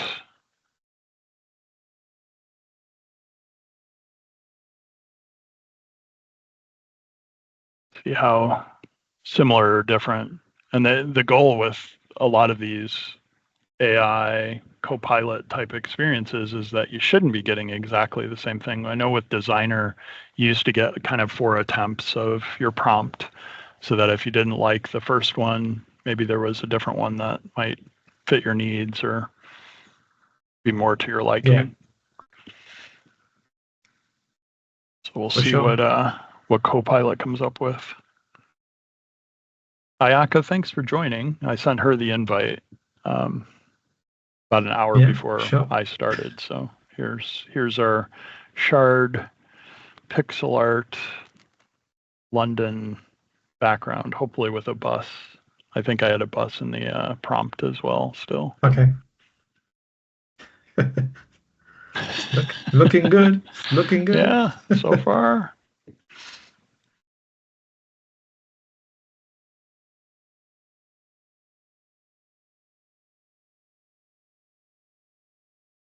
Are you still looking for other presenters for the rest of 2025 for your user group, or what are you doing with the last? This is the last one for. I figured. Yeah, for 2020. December is time off, reflection, spend time with family, friends, community, and so on. But probably be back in January. Excellent. To be confirmed, but try and do a few times in a year. So. Time permitting, of course. Yeah, exactly. Oh, there you go. You got 2 of them. Yeah. They always come one after same kind another. Of thing, like different. A busy London day, right? Right. Yeah, everybody's on a holiday. Exactly. Outside of London, and when the buses come, they come together, don't they? 2 in a row. That's perfect. Thank you, Dan. Well, thank you. It was great to meet several of your attendees, and thanks for having me. Great. Appreciate Well, it. look, absolutely not. Thank you very much, and obviously stay in touch as we normally do, anyways. But thank you once again for taking your time out and all good value stuff. So really liked it. For the attendees, I've put the link again in the chat. So any feedback, please, it will go straight to Dan. So, please feel free to put some good comments, constructive comments as well, and so on. And that really helps us all anyway. So great stuff. Excellent. All right. Well, Dan, and I appreciate your time's importance. So if you're able to stay, great. If not, we will touch base. But otherwise, have a good day. And I think we'll go over to our next session, the third and the final. Save the best, for the last, right? So I think, so session from Ian Tweedie. He's based here in the UK, and this session is all about the death of manual documentation that we have within the Power Platform. I remember from my days when I used to work with Access. I'm sure you did too, Dan, and maybe others. And there was always a challenge, right? And I know, especially in Access databases or applications, if we created them, there was always this documenter feature, which would basically come up with all your entity relationship diagrams, all the queries that you might have created, and the forms and so forth. And it would document really nicely, print it off, and that kind of became your system documentation. But obviously, fast forward that into Power Platform when everything is so integrated everywhere else. So yeah, really looking forward to this one in this case. So Ian's at Capgemini consultant, and working away with all his customers there. So welcome to M365 UK, Ian. And if you're all good, take it away. Yes, thank you very much. So today I'm going to be talking to you about the death of manual docs, which is quite interesting, quite an exciting subject. And I'm going to throw open something at the end, because although we're focusing on Power Platform here, those of you who are on other technology stacks or look after other areas will see that this is an approach that could be taken in other areas of the Microsoft ecosystem. So quite an exciting proposition. But today we're going to zoom in and focus just on the Power Platform. We're going to focus just on getting that documentation sorted. So if I just along here, so what's the problem? We've got a solution, whether we are an IT team who have developers off building solutions, or we are on client and we are delivering a solution to our client, or we are responsible in some way for what has been done. How do we know what we're going to document, or how do we even get to the point of documenting that stuff? And how do we know if we do get to the point of documenting that stuff, it is exactly right, it's exactly correct as to what's in the system? Or let's take another view. Let's say you're an enterprise architect and you're trying to check that what you've ordered is what you're getting. Now that's an easy thing to do when you're in a restaurant. You order steak, chicken turns up, that's not the right thing. Slightly more difficult in the world of software engineering, isn't it? You don't know if that thing that's turned up actually might look like a steak, but when you cut into it, it's chicken, and that's bad news. So this is the problem we're trying to solve. So let's have a look at what we've got. So hello, my name is Ian Tweedie. I'm a senior technical consultant at Capgemini. I'm also a technical coach. So I've got a few coachees that I look after. Outside of that professional background, I've got 18 plus years in the tech industry. I've been all over the place. From IT support to, at one point, I even worked on telephone systems, Asterix telephone systems back in 2008, 2009, which were an interesting part of my life. Got 16 plus Microsoft certifications, 32 certs in total across all kinds of areas. 34 certs. What do I do community involvement wise? I've got 16 plus community tools out there, majority of them hosted on mytoro.io, which is basically just a place where I host the tools. I get around 500,000 hits a month, so get quite a lot of stuff. I think it's just approaching 650 at the moment, which is quite nice. Thankfully, I'm still running it on Microsoft free credit, but at some point that 60 odd pounds a month I use to host that will run out. So I look at all sorts of interesting ways in order to cache my hits and to make sure it doesn't hit me financially too much, because that wouldn't be good for anyone. I'm also a trustee for digital transformation, so I look after an academy trust, turn about £22 million, and I guide them on their journey to becoming a more automated organization, particularly in the world of AI, Power Platform, and all sorts of other interesting things. So really interested in some of the stuff Dan was talking about, because I can see some of the uses for that for some of the people we've got involved there. On top of that, Newcastle user group. So anyone who's local to Newcastle, absolutely get in there. Also involved in the mentoring hub, and also on the organising committee for the East of England Summit, which should be happening next year around the 1st, 2nd of May. So that'd be quite exciting. Another summit in the UK. So what are the prerequisites for getting this done? We're going to pretend today that we've already exported our solution. We don't have enough time, although I'm happy to come back and talk people through how to build your first Power Platform pipeline. I do have some content out there as well, which I've linked on here as to how to build your first Power Platform pipeline. Unfortunately, I did notice earlier on today that on the user group where I was relying on that YouTube video, they've taken down all their YouTube videos, so I need to touch base with them. But if that doesn't return, I will post my own by the weekend. And I'll show you how to get hold of that at the end of this. But we're going to pretend we've exported our solution out. We are using a YAML pipeline, and we, of course, using Azure DevOps. There is a GitHub version of this on the way for GitHub fans. I'm run out of time in the day at the moment. So I'm currently sitting in ADO, mainly because most of my clients use ADO, and we use this on all my clients. So let's have a look at what we've got. So, as I said, we've exported our pipeline, and so we've exported our solution. And when we exported our solution, what we got is we've got a load of files came out. We're looking at this solution called Expense Report Manager, which was brilliantly crafted for me by Microsoft Copilot using plans. And what it's given me some entities. When we're talking about rebranding, and I think we touched on Copilot logo changing earlier, entities still exist in the back end of Dataverse. Of course, they're now called tables, and so do option sets, although they're now called choices. So these things still hang around in the back end. So we've got some entities here.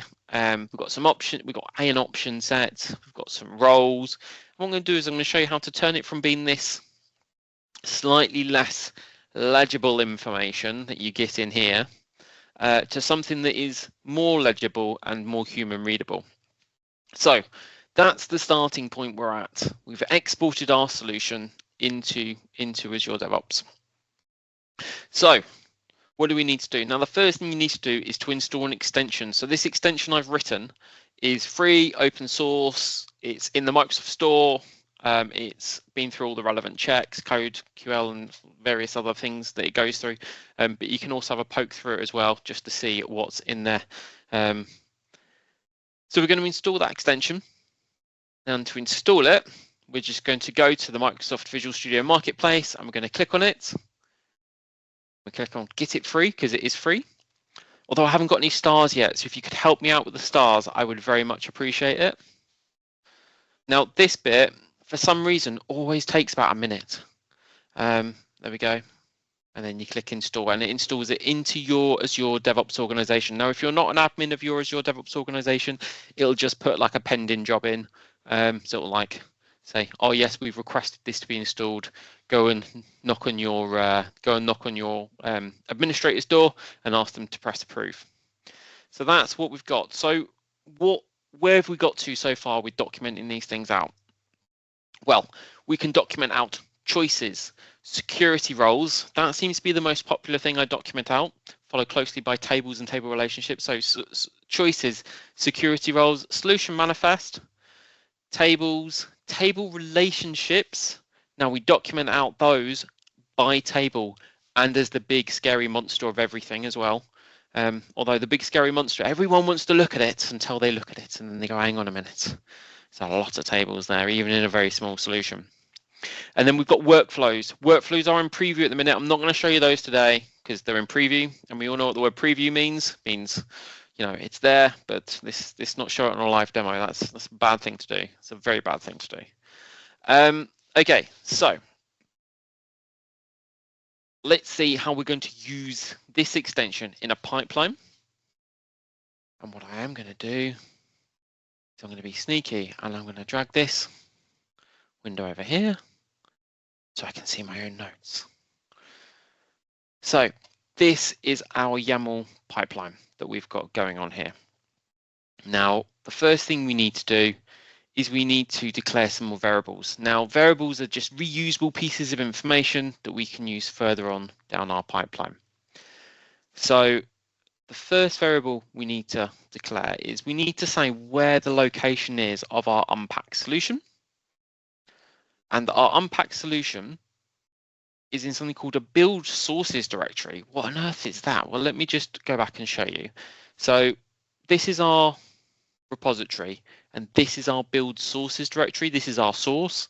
And if we click on our source file and we click on solutions, we've got our two solutions here. Now we're only interested in this one here today.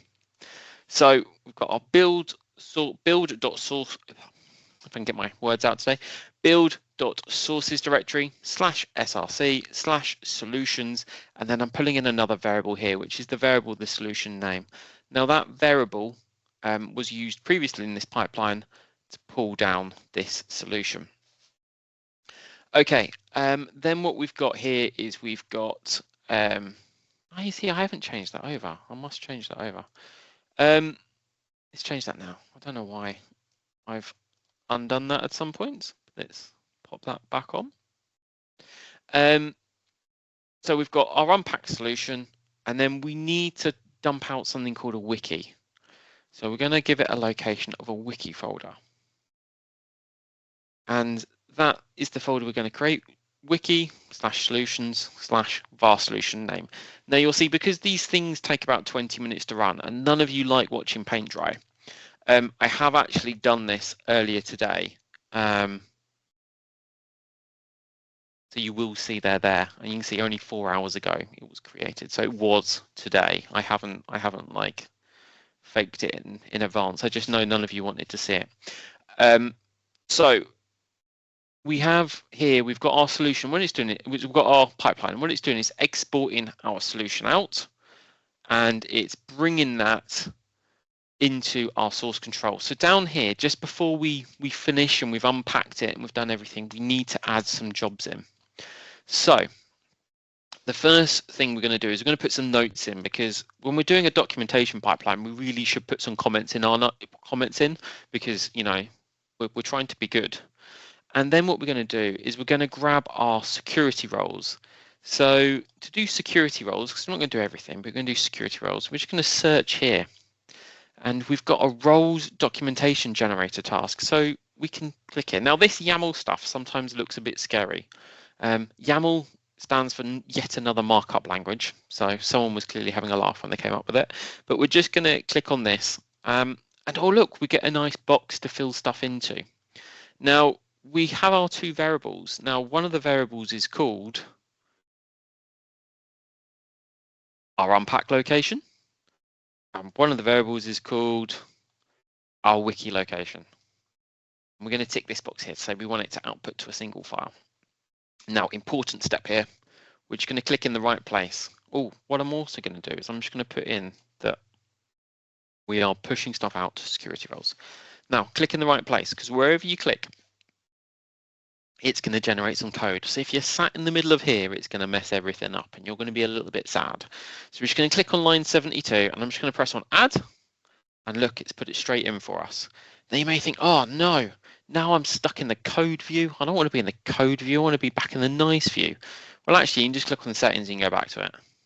So you've not really left it. Like, don't worry. Don't worry. You're in safe hands. Nothing bad's going to happen. Well, not thanks to this anyway. Next, we're going to look at solution manifest. So let's paste that in. And let's look at solution manifest doc generator. So we're going to pop that in. Now this wants something different. This wants our unpack solution location, but also it wants to know where within that solution we are. Now if we just click on here, it says, oh, we need to go to the other folder. So if we go back to here, you'll see when we're inside our solution, wrong one. When we're inside our solution, our source folder, we've got another folder here. So it just needs to know where that is. So it's written here for us, so we don't need to worry too much about it. So that for us today is going to be this. And then where we're going to dump it after we've finished is we want to put it into this location here. So let me add that in. Awesome. Just checking there's no hands up. Awesome. Fantastic. Okay, so let's go on to our next one. Haven't scared anyone away so fast. That's good. So we're going to do some tables. So we're just going to pop our tables in. And once again, we're going to write a comment because it makes life a lot easier in the future. And then we're going to put tables. We can put tables documentation generator.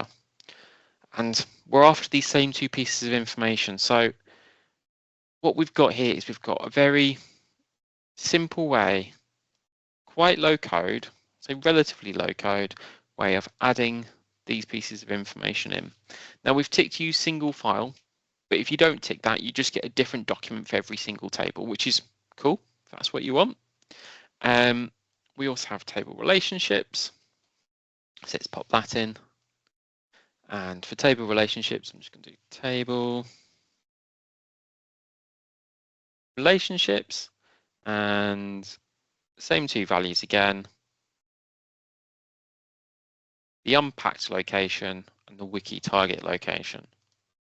Okay, what I've also got here is if you want to limit it to certain authors, we're not going to limit it today because we're going to include some of the out-of-the-box entities, but let's say you wanted to limit it to just your organization, say for instance, CAP, the company I work for, which is underscore CAP, then we could limit it just so we can see our objects instead of the nest of other stuff that we've got in the system. So that really comes to play when you've got really big solutions. And look, I've put it in there like, so I use TechTweed for the stuff I generate for like blog posts and stuff, or Mytoria for other stuff I generate. So that's just there. So you can filter that out, but we're not going to filter that today. We're just going to, because our solution is quite small, and we're just going to press on add. And you see it's popped it right in there. And then just because I'm sure some of you will be going to sleep at this point, I'm just going to copy and paste from my file in, just the YAML in there. Now, I can still click on these settings things and I can go back. Why is that settings gone there? It's gone a bit funny, hasn't it? There you go. I thought I was saving. Oh no, the settings thing's gone up there. I think it was just, you know, rendering badly. But you can click on it and edit it. Now, what's brilliant about YAML is, although you can sit and drag and paste all your values in, you can just copy and paste stuff between clients or between different pipelines, like I just did then, and save yourself a load of time. So what we're going to do now is we're going to press on. Let's get rid of this.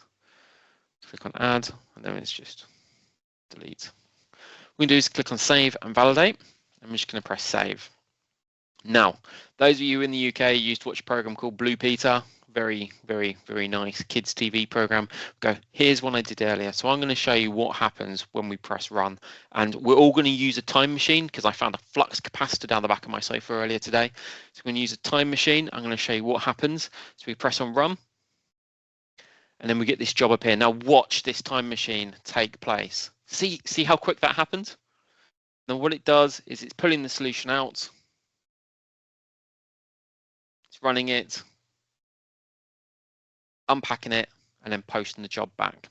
So let's show you what folder we get. Let's have a look at what we get. So if we go into this repo, we get a wiki folder. Now, like I said to you earlier, this was done 4 hours ago, so it was done today. There's no hidden stuff going on here. And we can have a look inside of our expense report manager. So we get these MMD files. Now, MMD files are, you know, they're mermaid files. Mermaids become quite cool, and you can copy and paste these. Either you could clone this into Visual Studio Code and use one of the extensions, or you go to mermaid.live.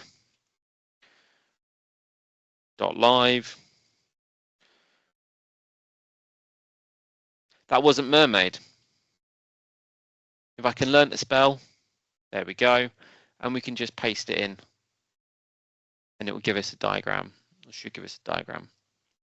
Let's try another one.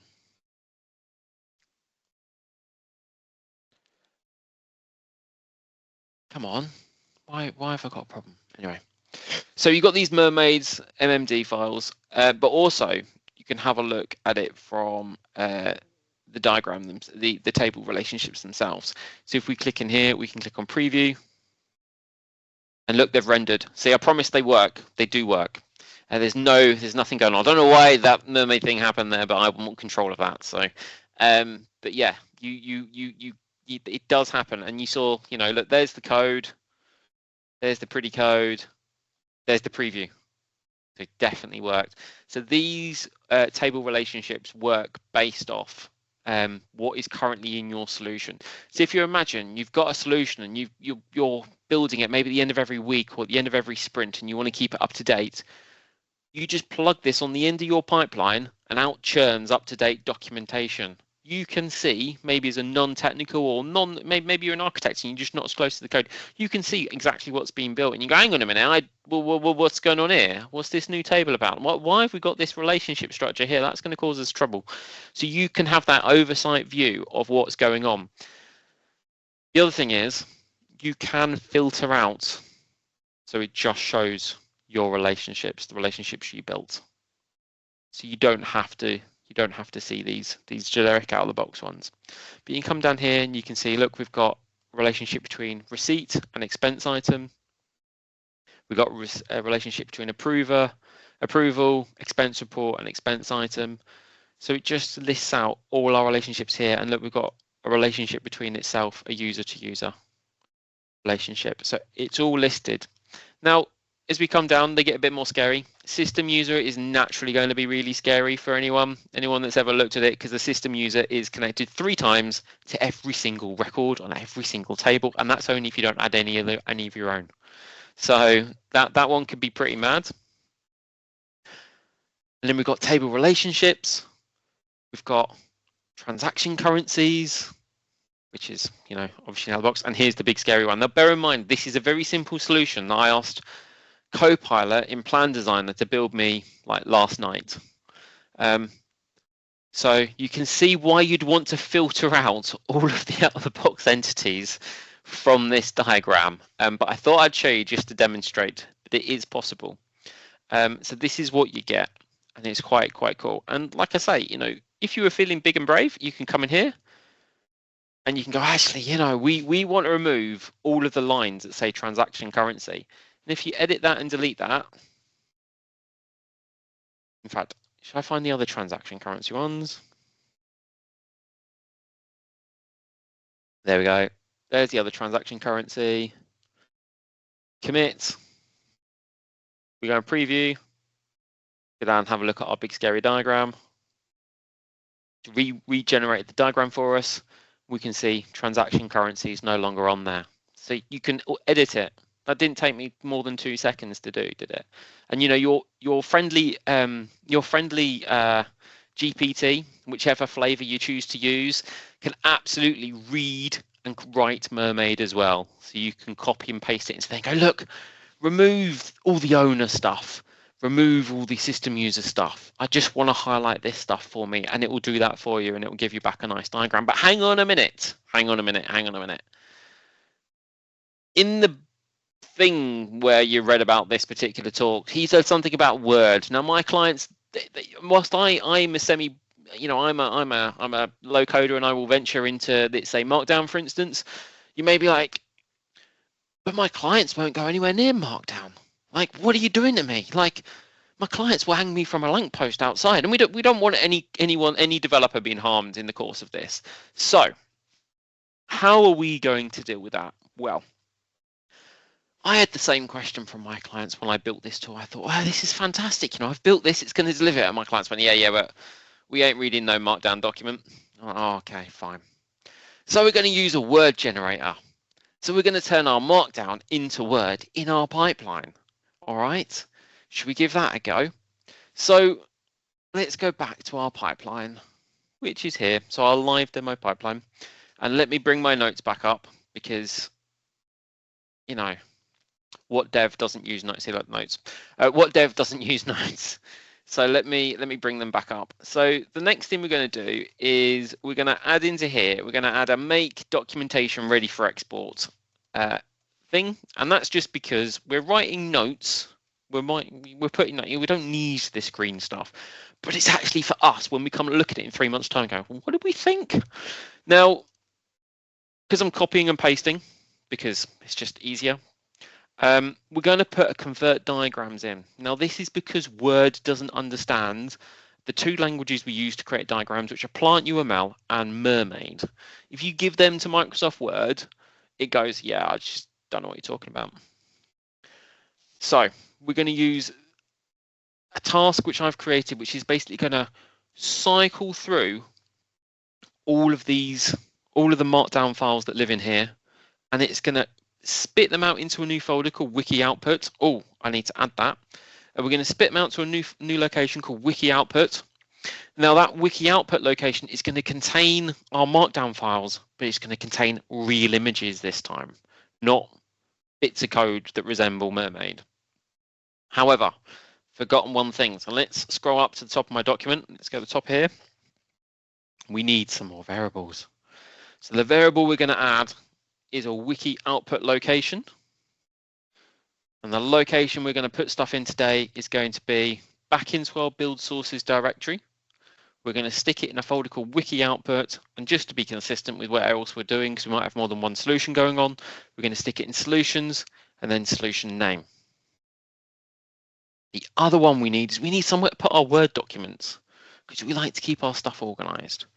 So we're going to put it in bar Word, and we're going to put it in solutions bar solution name, Word solution name. So we're following the same structure here. We're trying to keep things simple, and I'd highly recommend you do that, because when you come to look at this stuff, you might have looked at a really nasty problem and your cognitive load's not there. Your kids might have kept you up all night. So you want to keep stuff simple.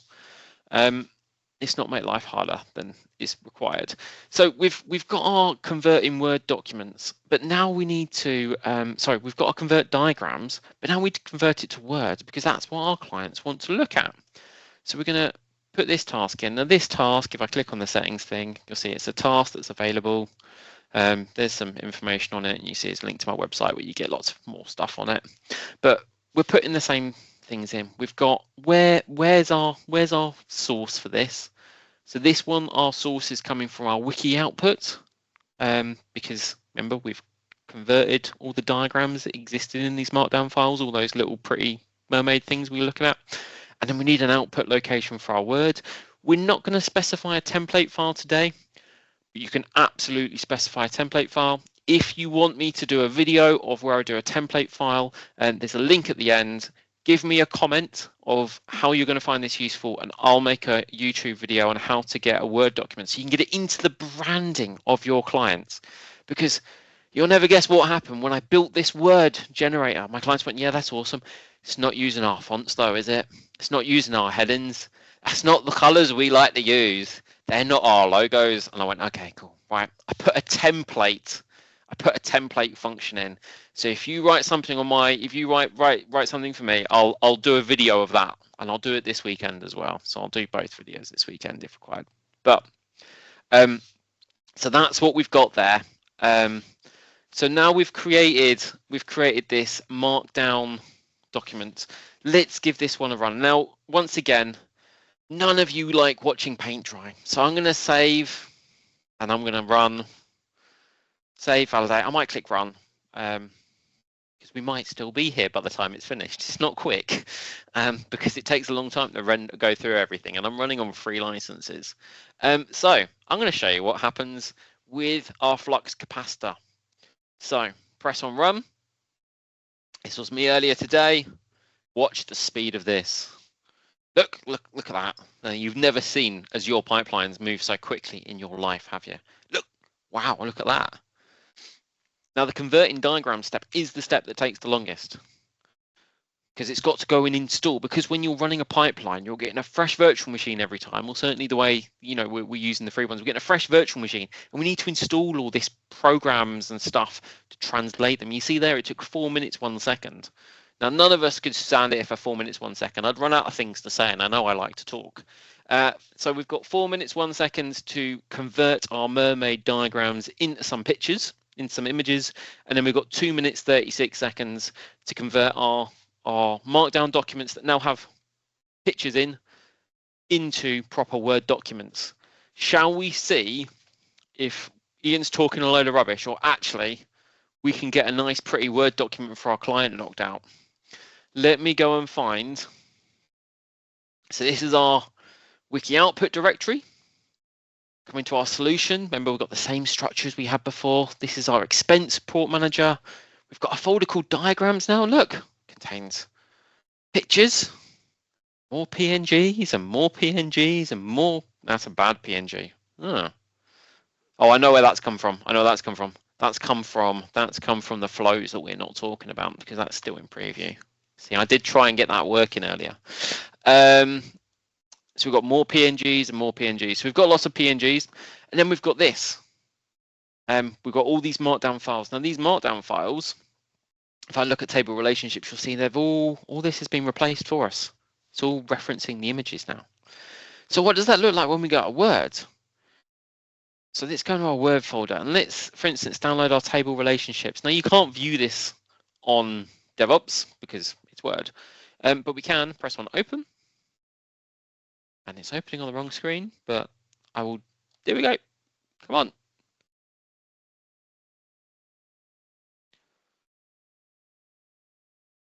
So we've got our documentation here. Here we go. We've got our table relationships. So yes, it's automatically generated. So you might want to make it pretty by dragging it around a bit, or doing some other stuff you can do in Word. But any of these things you do in Word, a lot of them you can then put into your template, so it will do it every single time. You know, we maybe want to insert an area here, we may want to do something else like insert, but it's got us started, it's got us off the ground. And then let's have, I'll show you the workflow one. The workflow one's not ready, all right? Show you the workflow one. Look. The workflow one, this one, I took the image out of this one, and it tells me all stuff about the workflow. It tells me the status. It tells me, you know, technical details, the scopes used. It's not perfect yet. It's not done, but I need to work on that. So that's a work in progress. But yeah, we've got all our data. This one's the relationships. We've got our where's our other one? Where's it gone? This one here, downloaded earlier. This is table columns. Now, I appreciate this one would look loads better in landscape. So when you come to load your template in to load this one, load it in landscape and you'll get a template. The other thing it will probably look better in is if you take it up to size, because no one's actually going to print it off. I don't think anyone does print stuff off anymore. But if you take it up to size A3, that would also make it look a lot better because you're going to end up with stuff squashed in. But it's absolutely possible, gets you off the ground. However, you said Word's cool, but we want to go a bit further than Word because, you know, we've convinced our client that Word is not the future and that wikis are. Now, what's the superpower of wikis? Those of you watching closely will know that Azure DevOps at the moment keeps going on about this. Oh, the banner, why is the banner gone? It's been there all day. There's a banner that appears there that says there's a new connector out that will let you connect your project wiki to your Copilot. So you can bring that knowledge into your Copilot. Now you can let users access your project wiki. You can let users access your project wiki without a paid license for Azure DevOps. They can come in here for free because they can come in as stakeholder licenses. So you can't let them see a code wiki, but that's where the developers live. But you can absolutely let them access project wiki. So we're talking about stakeholders, people who don't really get involved in the code and running pipelines and things like that. But how are we going to do that? Well, I wrote another extension because I was bored. So let's work out how we're going to push it in. So we're coming along. We're going to install this upload MD to wiki extension. We're going to press on it and we're going to wait the time it takes to load up the organization, and then we're going to press on install. And we can proceed to organization. That's it. That's all you have to do in order to get it in. Now, once it's in there, where's our pipeline gone? Here we go, our pipeline. This live demo one. Oh, it's still running. That's cool. Told you it took a long time. Right, we're going to edit it. And we're going to come down here. And right at the bottom, we're going to pop some stuff in. Now, at this point, we need to get a variable because we're going to talk to our environment. So what we need to do is we need to come up here and we need to set up something called a personal access token. We click on new token. We can give it a name. The name we're going to give it is MD to Wiki. And that's just so we know when we come to look at this in 3 months' time what it was for. And we're going to say 90 days. Put this one in your calendar because your pipeline will break when this one runs out. Press on show more scopes and we want to click on, we're looking for Wiki. It's down here somewhere. I did use Control F to find it. Yep, because I'm lazy. And we want it to be able to read and write against the project wiki. And we're going to copy this token. Now that's a secret token. Don't share that with your friends. Don't put it in WhatsApp. That's a bad thing to do. And we're going to put this token somewhere in our pipeline where it's nice and safe and secure. So click on variables, click on new variable, and we're going to call it PAT. Important that, because that's what it's looking for. And we click on keep this value secret, which means no one else can dig it back out. And we click on save and save. Cool. Right, so we've done the prerequisite steps now. We're now gonna pop it, plug it in. So we're gonna add the task. Let's go back to my pipeline. Let's bring up my notes.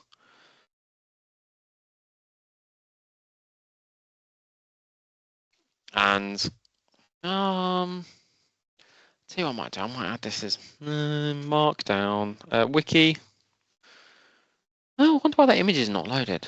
Let's just refresh.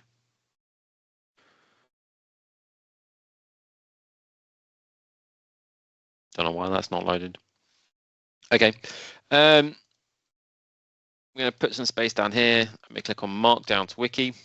Now, a lot of this stuff we just need to leave exactly the same as what it is.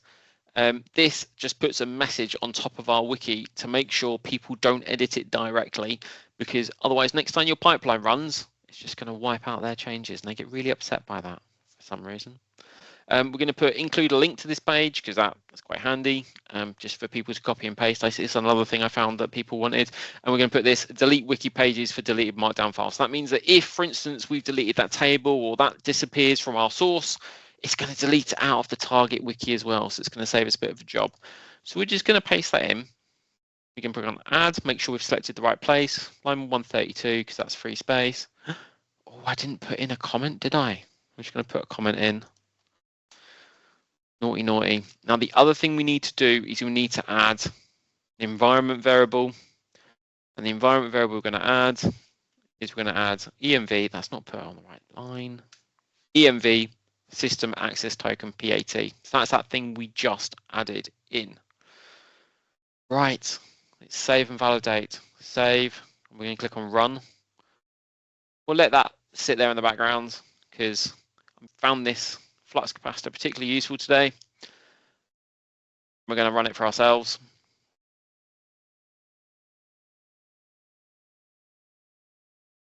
Here we go, here we go, here we go. Look at the speed.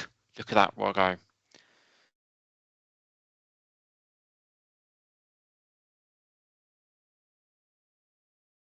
Fantastic. So let's look at the output of what it did. Let's see what it did.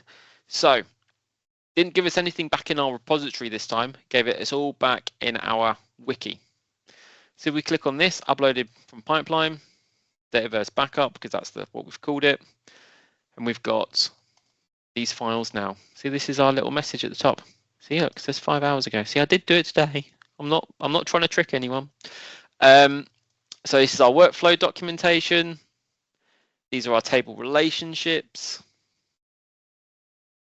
These are our table columns. It's a lot easier to read in here than it is in Word. Solution manifest. We'll miss Power Automate out because it's still not working properly. Okay, I'll show you it. You see, the problem is, and I know what the problem is with this, is my script has put an extra no in for some reason. I'm trying to sort it out, but I'll be there. It looks really good in my VS Code. It looks really rubbish in here. I'm getting there. But if anyone wants to help with that, it'd be much appreciated. Expense submitter. So this role I've got, it's documented out this role for me. And like I say, I can tweak with the settings. These end up in different places, but just for the demo, look, there's the link to the page. An expense prover. So this is where we're up to now. Oh, we've done that. Let's think about what we've got. We've got some Markdown documents. So we've turned our solution configuration, our XML and JSON that gets dumped out, which makes up a solution. We've turned that in to something that's human readable. So we've turned it into Markdown documents first. We've then taken those Markdown documents and turned them into Word documents because that's what people like. Then we've also taken that and we've turned that into a DevOps wiki because we're trying to get everyone into the newer world of DevOps wiki, and then people can write comments on it and they can do all kinds of things like that, and it can be plugged into your Copilot, and it's really exciting. So we've done quite a lot here, and it's all available free. So there is a call for action. Imagine what other things you can do. So I'm a big fan of doing architecture inside of Markdown. And my teams do architecture in Markdown documents.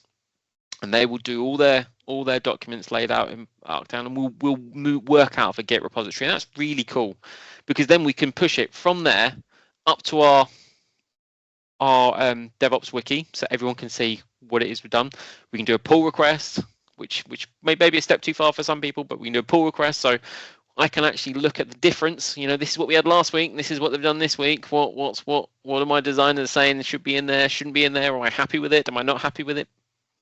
But also, we don't just have to do this for Power Platform. I know there are other people on the call that sit in other technology stacks. You can export the configuration from Azure. You can export the configuration from Entra. You can even export the configuration from SharePoint and Exchange. You can get XML and JSON outputs for all of those. I absolutely would be willing to work with someone and show them how I did this so we could work on a project together, so we could then document other parts of the system, because you always have this want from governance, and you always have this want from architecture to find out what is actually built and how can we prove that we've not accidentally forgotten about a whole load of stuff. So it's absolutely possible. There's a call for action. Please download, please have a look, please have a play, please give me some feedback. Talking of feedback, you can have a copy of these slides and I'll create you some videos to fill in the gaps you have. All you got to do is scan that, pop in a comment for me, tell me what you liked about today, tell me what you're going to do with it. And that feedback is really important to me because it helps shape the direction that I'm going in. It helps me deliver, and helps people go beyond the low code. But yeah, so that's really what I spend my life doing, is helping people go beyond the low code, either helping people take that first step into going into a bit of code, or I'll build a semi-low code tool, which I believe this is, although people may tell me it's not, but I believe this is a semi-low code tool to help everyone go that step further. With that, my presentation's over. Are there any questions? Wow, that was mind-blowing, Ian. I mean, I don't know about others, but I mean, obviously some good comments already, and I think they said better than nothing, but this is a lot more, right? I mean, it's beyond what you would go with the minimal state of documentation. I think that's a great presentation, great demos, totally followed it through.